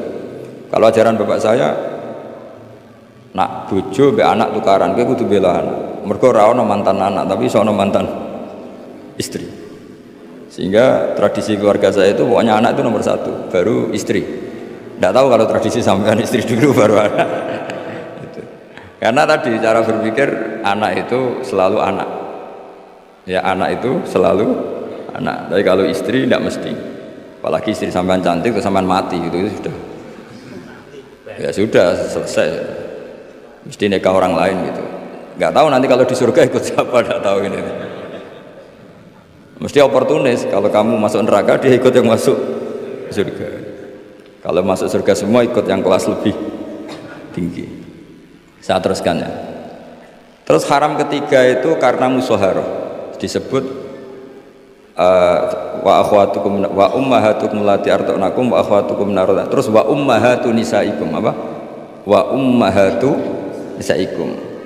ibu dari istri kamu. Apa kalau orang sini bilang? Mertua ya. Nah mertua dengan mantu itu hubungannya dua. Seorang lagi ya, mertua sama mantu itu hubungannya dua. Ya seorang lagi. Misalnya kamu nikahi Sri, berarti ibunya Sri sebagai apa? Mertua. Itu menjadi mertua itu bimujarrodil akdi. Sekedar akad kamu bilang qabil tu nikahaha wa taswija bil mahril madhkur, itu langsung jadi mertua. Ya langsung jadi mertua. Tapi kalau hubungan ibu dengan anak, misalnya kamu nikahi janda punya anak cantik sudah perawan, terus setelah kamu nikah dengan janda ini akad, itu belum menjadi anak tiri. Menjadi anak tiri betul setelah kamu hubungan suami istri dengan ibunya. Saya ulang lagi ya, jadi kalau menjadi mertua itu cukup akad. Tapi anak tiri menjadi anak tiri kamu yang haram dinikah itu nunggu hubungan suami istri sama ibunya. Sebab itu agak rumit memang di fikih. Kenapa demikian? Karena ya memang aturannya gitu, makanya disebut waroba ibukumul lati fi hujurikum min nisaikumul lati dakhaltum bihin fa illam takunu dakhaltum bihinna fala junaha alaikum. Jadi kalau hubungan apa betulnya? Ya, hubungan menantu sama siapa? Mertua itu hanya dimulai akad. Jadi setelah akad sampean salaman apa ini sudah menjadi mahram dan selamanya haram dinikah karena sudah menjadi apa? Mertua kamu. Tapi kalau orang yang kamu nikah itu punya anak putri, itu menjadi anak tiri yang benar-benar berstatus anak tiri setelah hubungan sama istri. Ya ini jelas ya. Makanya disebut seperti itu. Tapi di situ ada catatan waroba ibu kumulati fi hujurikum, anak tiri yang serumah. Yaitu semua ulama ngendikan kata fi hujurikum yang serumah itu diabaikan. Jadi tidak bisa misalnya gini, kamu nikahi Sri di Jogja punya anak tiri di Jakarta, berarti halal karena tidak serumah. Wah itu sesat dan menyesatkan ya. Karena ada aturannya, fi hujurikum itu kalimat yang disebut Allah itu normatif. Normatif artinya umumnya anak itu, anak tiri itu serumah, tapi bukan sebagai catatan hukum. Dan itu banyak sekali lafaz-lafaz yang disebut Allah atau disebut Rasulullah bukan sebagai catatan hukum, tapi normatif. Itu kan seperti gini, Jom, bukti kamu hormat tamu. Kalau ada tamu itu suguhi teh, kalau ada tamu itu suguhi kopi. Itu normatif. Bukan berarti yang tidak nyuguhi kopi itu tidak menghormati tamu, tidak bisa seperti itu. Kalau tamunya darah tinggi, kan malah mati. Nah, ulama itu berkompeten, sangat kompeten sekali memahami Quran. Mana lafaz yang disebut Allah itu normatif, mana yang disebut Allah itu sebagai catatan hukum. Kalau fi hujurikum menjadi catatan hukum, maka maknanya begini: haram menikahi anak tiri yang serumah. Waroba ibukumul lati fi hujurikum. Mafhumnya kalau tidak serumah boleh, wayo kacau. Ibunya kamu embat, anaknya kamu embat hanya karena beda. Itu sesat dan menyesatkan. Makanya bahaya sekali nafsirkan Quran tanpa ilmu. Sampai ada ancaman man fassarul Quran bi ra'yihi falyatabawa maq'adahu minan nar. Orang menafsirkan Quran dengan semaunya sendiri, maka sama juga pesan satu tiket di neraka. Jadi sampean sama saya itu potensi masuk neraka saya sebetulnya. Karena saya nekuni tafsir, itu bahaya sekali. Sebab itu saya tradisikan kalau ngaji itu pakai kitab supaya sanadnya muttasil sampai Rasulullah SAW. Nggak boleh mengajarkan Quran terjun bebas menurut saya. Memangnya agama menurut kamu enak aja. Nggak boleh agama kok menurut saya. Agama yang menurut Allah dan Rasul. Nggak boleh menurut saya. Kalau menurut saya berarti agama macam-macam karena setiap orang menurut masing-masing. Ya, saya teruskan ya. Jadi diantara dengan tanda kutip jebakan-jebakan lafaz adalah kita tidak pernah tahu lafaz itu disebut itu karena apa. Karena mewakili kelompoknya, seperti tadi. Saya punya tamu terus manggil sekenanya. Wahai Bakar sini. Kira-kira yang datang Umar tetap saya seneng nggak? Seneng. Butuhnya ada orang yang hormat tamu. Yang datang Ali ya saya seneng, yang datang Zaid yang seneng, yang datang siapa saja seneng. Itu kan ibarat kamu orang kaya kemalingan, satpam yang paling kamu ingat itu misalnya Hutomo sini. Di situ banyak satpam yang namanya nggak Hutomo, terus nggak ke kamu. Kira-kira kamu bilang satpam ini goblok nggak? Kira-kira dengan dalih saya ada dipanggil. Karena makna menyebut kalimat tadi sekenanya, nyebut Hutomo itu mewakili semua security. Cuma kebetulan yang kamu ingat Hutomo. Itu memang agak jelimet ulumul Quran, tapi masuk akal, semuanya setelah dijelaskan masuk akal. Ketika yang datang siapa saja kamu tetap matur nuwun, karena ada yang menolong. Nah, lafadz di Quran ya seperti itu. Kadang lafadz itu pengganti sejenis, apa pengganti? Misalnya yang masyhur dalam mazhab kita, Rasulullah itu mengeluarkan zakat fitrah so'an min tamrin atau so'an min akidin. Rasulullah mengeluarkan zakat fitrah dari kurma.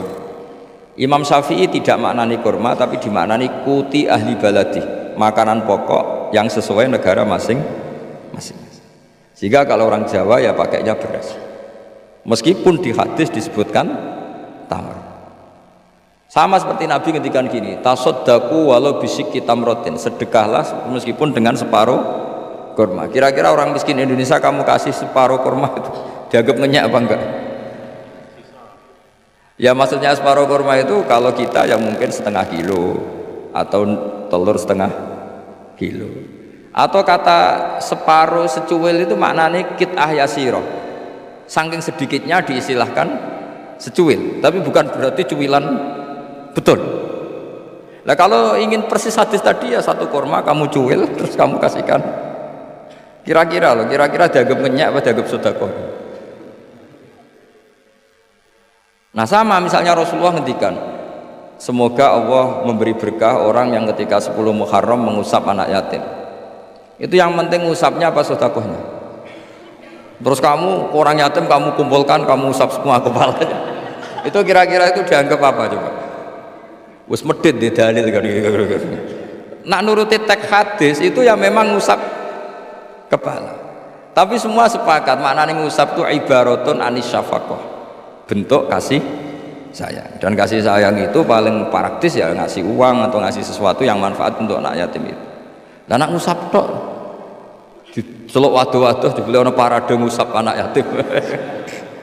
Lah itu ya termasuk di ulumul Quran diikutkan bab mafhum dan mantuk. Jadi memang susah. Jadi ahli Quran itu susah. Oh ini ya, jadi menjadi ahli Quran itu harus seperti ini memang. Makanya sampai ditulis kitab setebal ini dipakai di seluruh dunia, termasuk di Al-Azhar, di Palestina, di mana-mana. Itu ini kita ngaji baru berapa pertemuan aja sampai sudah pusing. Kalau sampai selesai malah tambah pusing. Tapi bagus, barokahnya pusing itu tidak gegabah. Tidak gegabah mikir. Karena kalimat itu mesti ada batas. Makanya ada kaidah di semua ulama, menurut semua ulama, ada kaidah begini. Fasudur ausa'u minal kutub wal ma'ani ausa'u minal ibarat. Dada ini lebih luas ketimbang yang dicatat. Dan makna itu lebih luas ketimbang redaksi. Karena kalau dalam disiplin ilmu usul fikih itu tak beri bocorannya begini, kalau sampean mendefinisikan kata-kata gimana? Gak umumnya orang kampus, kata-kata adalah apa kata-kata? Kalau dalam ilmu usul fikih begini, kata-kata adalah pilihan untuk mengekspresikan kehendak hati. Dan karena kehendak hati itu banyak dan tidak terukur, maka kata-kata ini hanya mewakili sebagiannya. Dari awal sudah disebut mewakili sebagian. Misalnya begini, ketika Rasulullah mewajibkan zakat padi misalnya atau zakat gandum, pikirannya Imam Syafi'i itu mewakili kata kut, yang wajib zakat itu makanan pokok. Sehingga Imam Syafi'i hanya mewajibkan yang dizakati itu hanya padi, gandum, jagung, kacang, pokoknya yang bisa jadi makanan pokok. pokok. Kira-kira Imam Syafi'i itu tidak mewajibkan zakatnya kangkung, melon, mangga gitu. Karena tidak makanan pokok. Tapi dalam mazhab lain enggak, ketika Rasulullah mewajibkan menzakatkan apa? Padi. Itu maknanya itu matum bituhul ardu, apa saja yang tumbuh dari bumi. Sehingga kelompok ini termasuk Yusuf Qardomi mewajibkan zakat melon, apa? Mangga, pokoknya semua buah-buahan, semua tanaman wajib zakat. Karena ketika Anda mengatakan begini misalnya, "Jong nak ono tamu kai pelem." Kalau ada tamu, tetangga-tetangga atau tamu kasih mangga. Sementara di rumah kamu itu ada mangga, ada melon, ada semangka. Maksud kamu itu didik anak supaya derma dengan memberi apa saja. Kebetulan yang kamu ingat melafatkan mangga. Apa harus mangga? Nggak, cara sampean tak polling, milih mana aja. Ya saya punya anak, yang di rumah saya itu ada mangga, ada semangka, ada melon. Terus saya bilang ke anak saya, "Nak, tangga itu ke tetangga-tetangga kasih mangga." Kata mangga itu bisa diganti melon apa enggak? Bisa, karena semangat saya adalah mendidik anak saya itu dermawan, peduli sama tetangga. Kebetulan yang ingat mangga, sudah ini tetangga ya. Lalu tetangga itu maknanya tetangga apa manusia? Sehingga pas itu ada tamu tapi tidak tetangga, gak usah kei kan gak tonggo. Nah, makanya ini kan jadi PR. Berarti kalimat tadi, "Jong nak ono tonggo" utawa "Jong kalau ada tetangga kasih mangga." Sebetulnya kalimat itu bisa diganti, "Jong sing penting ulomo." Kata tonggo ora penting, mangga juga gak penting. Maka yang dikatakan kata-kata lafat adalah mawudi'a bi'izaiha al-lafdu. Jadi yang dikatakan lafat adalah gelombang keinginan dari seseorang yang bergejolak di hati, kemudian diungkapkan. Tentu kalimat ini tidak cukup untuk menampung sekian keinginan. Akhirnya yang dilafatkan atau yang diucapkan hanya beberapa. Orang soleh tentu bergelora di hatinya ingin mendidik anaknya itu dermawan, peduli, sopan, tahu sosi. Ya, terus kan nggak mungkin kita pidato gitu ke anak kita. Akhirnya yang ngomong, "Cuk, nak ono tonggo kei mangga, nak ono tonggo kei duit, nak ono tonggo kei beras." Bareng mboke kelaparan, gak dikei popo. Ini kan gak tetangga. Oh ya sarap.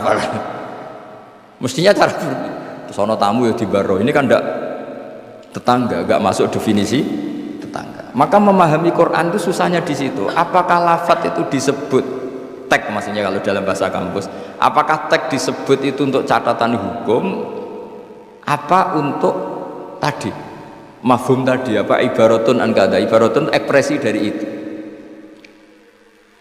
Ya seperti gini, misalnya kamu marah sama istri kamu, dosa kok nganggo HP ku.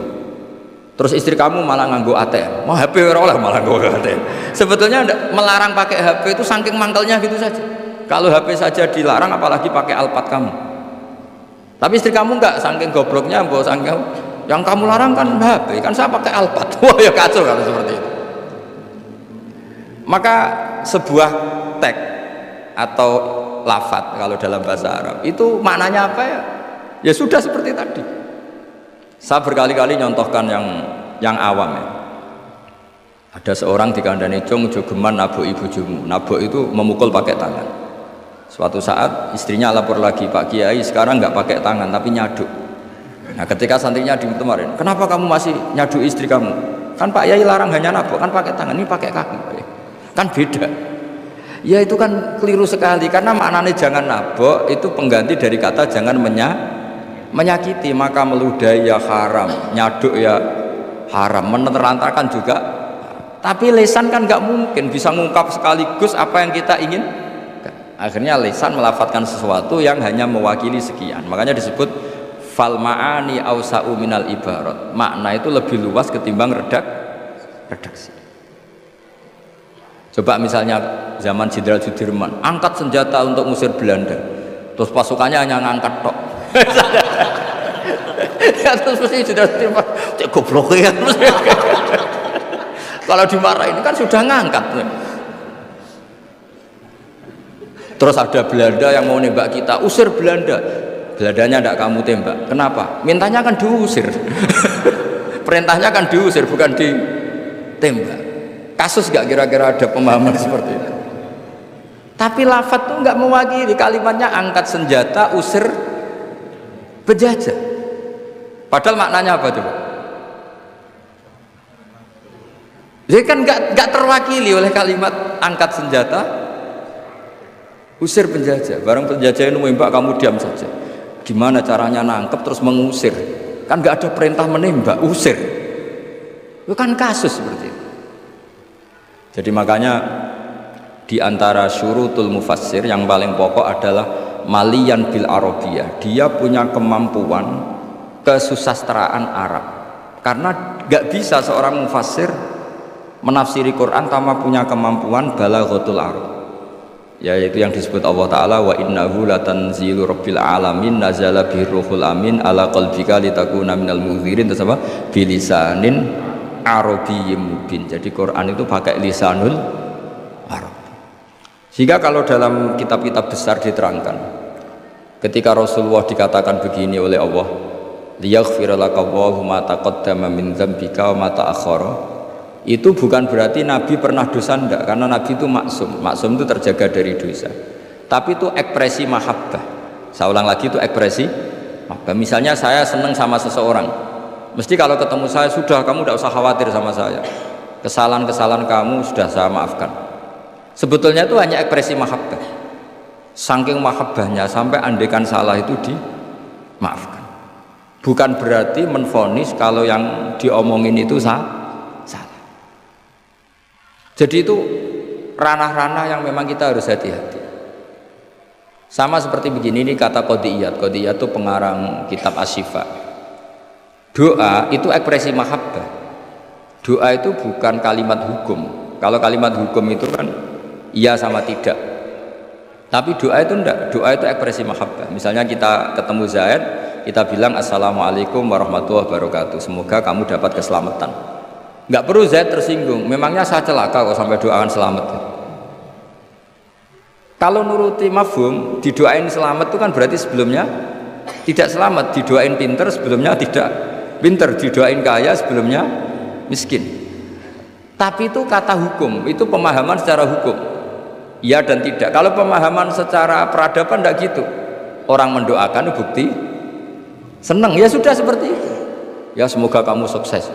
Ketemu direktur ya kita bilang semoga kamu sukses. Terus direkturnya tersinggung, ya sukses saya atau bang kamu, saya sudah direktur. Ya ada seperti itu.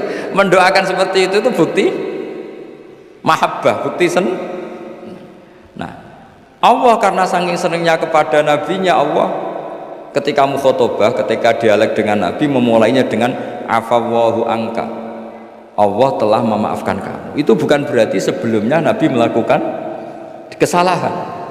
Ekspresi mahabbah akan mengatakan demikian. Jadi itu masalah-masalah yang tadi saya utarakan, fal ma'ani awsa'u minal ibarat. Apa yang ada di hati, ma'ani itu sesuatu yang kita kehendaki. Ma'ani dari mufrad maknan, sesuatu yang dikehendaki itu bergejolak jauh lebih dahsyat ketimbang redaksi. Jadi misalnya pagi-pagi le nak tangi turu itu nang wudu, nang sarapan, ya sudah, itu ekspresi bentuk cinta orang tua kita ke kita, bahwa bangun tidur itu ya wudu terus sarapan. Tapi lalu misalnya anak ini melakukan selain sarapan asal menyenangkan orang tua, ya senang. Jangan monoton terus saya harus sarapan, ini perintah orang tua. Tidak seperti itu. Nah sekarang faktanya itu banyak orang memahami Quran secara tekstualistik atau secara harfiah. Itu dalam ulumul Quran itu bahaya sekali, karena itu tidak mewakili. Saya beri sekian contoh bahwa teks itu kadang tidak mewakili. Misalnya gini, matsalul ladzina yunfikuna amwalahum fi sabilillah kamatsali habbatin ambatat sab'a sanabila fi kulli sumbulatin mi'atu habbah. Kan tidak semua padi itu punya sab'a sanabil, punya 7 tangkai ya, dan tidak semuanya satu tangkai berbiji 100. Itu bahasa Arab murni. Ibaratnya seperti itu, ya redaksinya Pak, ibaratnya seperti itu, bahwa sedekah yang diterima Allah ibarat padi yang tumbuh dalam kondisi paling ideal. Dan orang Arab maupun orang Jawa atau orang mana saja biasanya mengekspresikan ideal itu pakai angka. Misalnya, wah itu sugih dunia sak gunung, itu maknanya kaya sekali. Padahal banyak orang punya gunung tidak kaya karena gunungnya tandus. Tapi orang itu akan sepakat itu kaya sekali, punya harta satu gunung. Coro cah cilik nak bantah-bantah dunyaku sak gunung, tidak muni sak langit. Ya pokoknya ingin menunjukkan bahwa kaya raya yang tidak terhingga. Loh itu banyak di Quran seperti itu. Maka saya beri definisi ya supaya sampean ahli usul fikih. Apa yang dikatakan tek mawudi'a bi'izaiha al-lafdu. Yang dikatakan tek adalah ekspresi dari gejolak batin ingin mengungkapkan keinginan. Karena batin ini bergejolak, tek ini hanya mewakili sebagiannya. Kayak tadi kamu ketakutan di dalam rumah ada ular gitu, misalnya ibu-ibu atau mbak-mbak, mesti manggil kan, Kak Rene, ingatnya kakaknya. Terus adiknya di situ, nggak ke situ. Kenapa kamu nggak ke situ, ada ular? Kan kakak panggil kakak, saya kan adik. Kira-kira kamu mangkel nggak sama adik yang seperti ini? Kira-kira, goblok atau sekolah mesti gitu. Nah sebetulnya kalau ini waras, adiknya waras, cara berpikir kayak gitu. Kakak dalam bahaya minta pertolongan, dan kalimat kak atau mas itu ekspresi dari orang yang dimintai pertolongan. Jadi kata mas dihilangkan, diganti orang yang dimintai, sehingga kalau yang datang bapaknya ya seneng, pamannya ya seneng, adiknya ya seneng, meskipun kalimatnya bilang mas atau kakak. Jelas gini ya. Itu dibabkan tadi mana kita? Dibabkan di mafhum dan mantuk. Ya, dibabkan di mafhum dan apa? Mantuk. Saya teruskan lagi ya. Di annahu innama khassa bidzikri li ghalabati khudurihi fi dhihni. Jadi ini jelas ya. Mungkin ada banyak yang pintar bahasa Arab, ini saya baca teksnya. Li annahu innama khassa bidzikri li ghalabati khudurihi fi dhihni.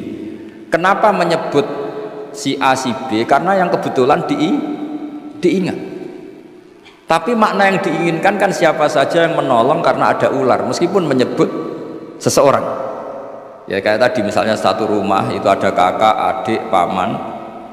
Terus ketika ada ular atau ada maling kita bilang kak tolong. Kak tolong itu sebetulnya mewakili siapa saja yang bisa menolong. Kebetulan yang pas diingat saat itu kakak. Tapi andaikan yang datang pamannya ya seneng, adiknya seneng, atau siapa saja. Jadi pertanyaannya adalah yang paling pokok dari itu adalah minta tolong, bukan kalimat kakak.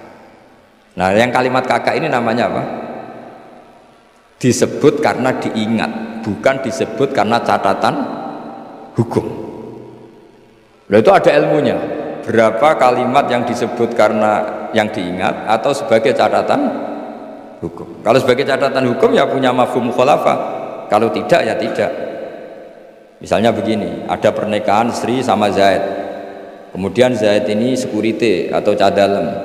Terus ketika tak panggil Zaid datang, yang datang Umar.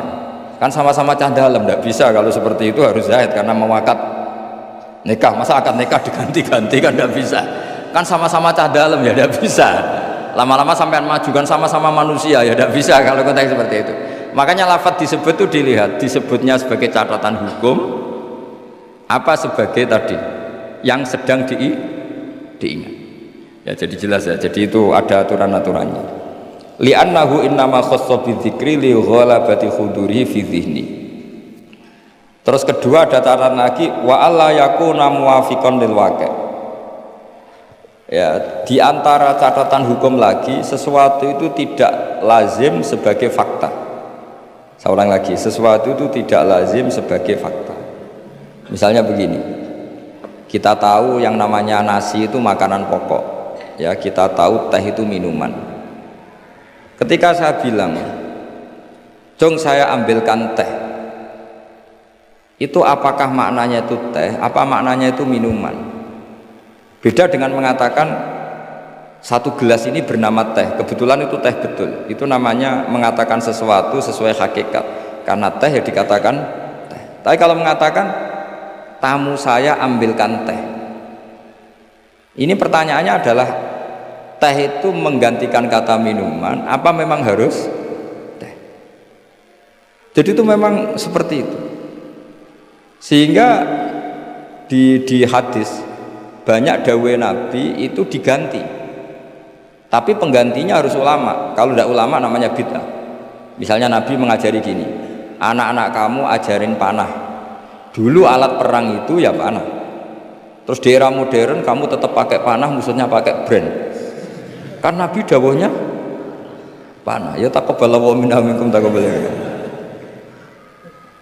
Jadi seperti karena Nabi ketika mengatakan panah adalah ibaratun an alatil harbi, implementasi dari alat perang yang zaman itu panah. Itu kan sama seperti Nabi ajari anak kamu berkuda. Dulu alat perang transportasinya itu alatnya itu kuda. Sekarang musuh pakai pesawat tempur, kamu pakai kuda. Ya tentu itu gak relevan kan. Nah kalau gitu berarti gini, di Quran itu jelas ada kalimat ini, wal khayla wal bighala wal hamira litarkabuha wazina. Kamu saya beri nikmat, ada kuda, ada unta, ada macam-macam. Terus di antara ayat terusannya litas tahu ala duhurihi summa tazkuru ni'mata rabbikum idastawaitum alaihi wa taqulu subhanalladzi sakhkhara lana hadza wa ma kunna lahu muqrinin wa inna ila rabbina lamunqalibun. Saya bikin unta, saya bikin kuda, saya bikin khimar, saya bikin bighal, supaya kalau kamu sudah tenang di atas punggungnya, kamu berdoa subhanalladzi sakhkhara lana hada.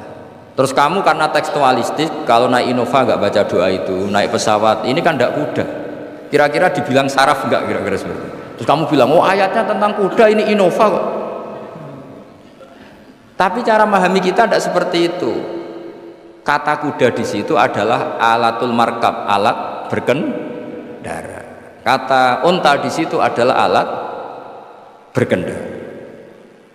Maka semua transportasi atau alat transportasi kita kalau naik ya tetap berdoa subhanalladzi sakhkhara lana hadza. Dan itu seterusnya ya. Jadi ngaji pertemuan ini ingat-ingat ya kaidahnya apa? Fal ma'ani ausa'u minal ibarat wasudur ausa'u minal kutub. Itu semua ulama pasti bilang seperti itu. Kalau sampean belum pernah bilang berarti belum ulama. Makanya ini dimulai sekarang. Untuk saya jadi ulama harus hafal kaidah apa? Fal ma'ani ausa'u minal ibarat wasudur ausa'u minal kutub. Itu nanti kalau sampean sudah pinter itu pinter betul nanti. Bukan pinter-pinteran tapi pinter betul. Karena memang seperti itu. Sehingga misalnya Rasulullah dulu, tofa Rasulullah rokiban, Nabi tawaf secara berkendara. Saat itu tentu naik unta. Sekarang orang-orang sepuh pakai kursi roda. Jangan terus bilang gini, dulu Nabi naiknya unta, maka orang sepuh nggak boleh pakai kursi roda, harus pakai unta. Yo dia tabuki polisi Arab aneh-aneh sebenarnya. Jadi karena dulu Nabi sudah berumur dan beliau tidak suka memaksakan, dan untuk menunjukkan kalau tawaf secara berkendara itu sah, boleh, terus beliau naik unta sambil apa? Tawaf. Akhirnya kesimpulan hukumnya apa? Boleh berkendara saat tawaf. Sudah untanya dibuang. Maksudnya harus pakai untanya dibuang. Lama-lama nanti gini, nggak boleh tawaf sekarang. Dulu Nabi tawaf langsung tanah, ini sudah keramik, ini nggak boleh. Ya repot kalau kamu perdebatkan begitu terus, ya repot. Lah ya karena tadi ketika Nabi naik unta itu semangatnya Nabi adalah mempermudah umatnya, terutama bagi yang tua. Semangat yang ingin dimaklumatkan Nabi itu. Wahai umatku, kalau kamu sudah tua jangan memaksakan jalan, berkendaralah atau cari alat yang menjadikan kamu mudah. Nah itu tentu gak tersampaikan semuanya dengan redaksi. Tapi dadanya Nabi bergejolak ingin mengimplementasikan bahwa agama ini yuridullah bikumul yusra wala yuridu bikumul usra. Wah itu tentu gejolak ini kan nggak terwakili oleh lafaz. Seperti kamu bilang ke istri kamu, "Dek, saya cinta kamu karena kamu cantik." Itu bukti seneng saja. Nak bojone cerdas, berarti aku nak selek kira seneng. Wah ya repot kalau gitu. Padahal kalimat itu maknanya kan gitu. "Dek, saya seneng kamu karena kamu cantik." Mafhumnya apa? Kalau tidak cantik, kalau sudah tidak cantik tidak seneng. Tapi tidak seperti itu, pokoknya kamu itu ingin gombal terus ngomong itu aja. Jadi makanya walhasil itu tadi, ingat-ingat ya Pak, fasudur ausa'u minal kutub, bahwa dada kita ini lebih luas ketimbang yang kita tulis. Ya, dada kita lebih luas ketimbang yang kita tulis. Terus wal ma'ani awsa'u minal ibarat. Makna yang kita kehendaki itu jauh lebih luas ketimbang redaksi. Karena tadi kita manggil security misalnya si A, yang datang selain si A juga nggak masalah. Karena kata si A tadi hanya keterbatasan kita sebagai manusia, sehingga harus menyebut satu orang. Padahal siapa saja nggak masalah. Karena butuhnya kita ada yang menolong atau ada yang membantu. Ya saya ulang lagi ya, fal ma'ani awsa'u minal ibarat wasudur awsa'u minal kutub. Assalamualaikum warahmatullahi wabarakatuh.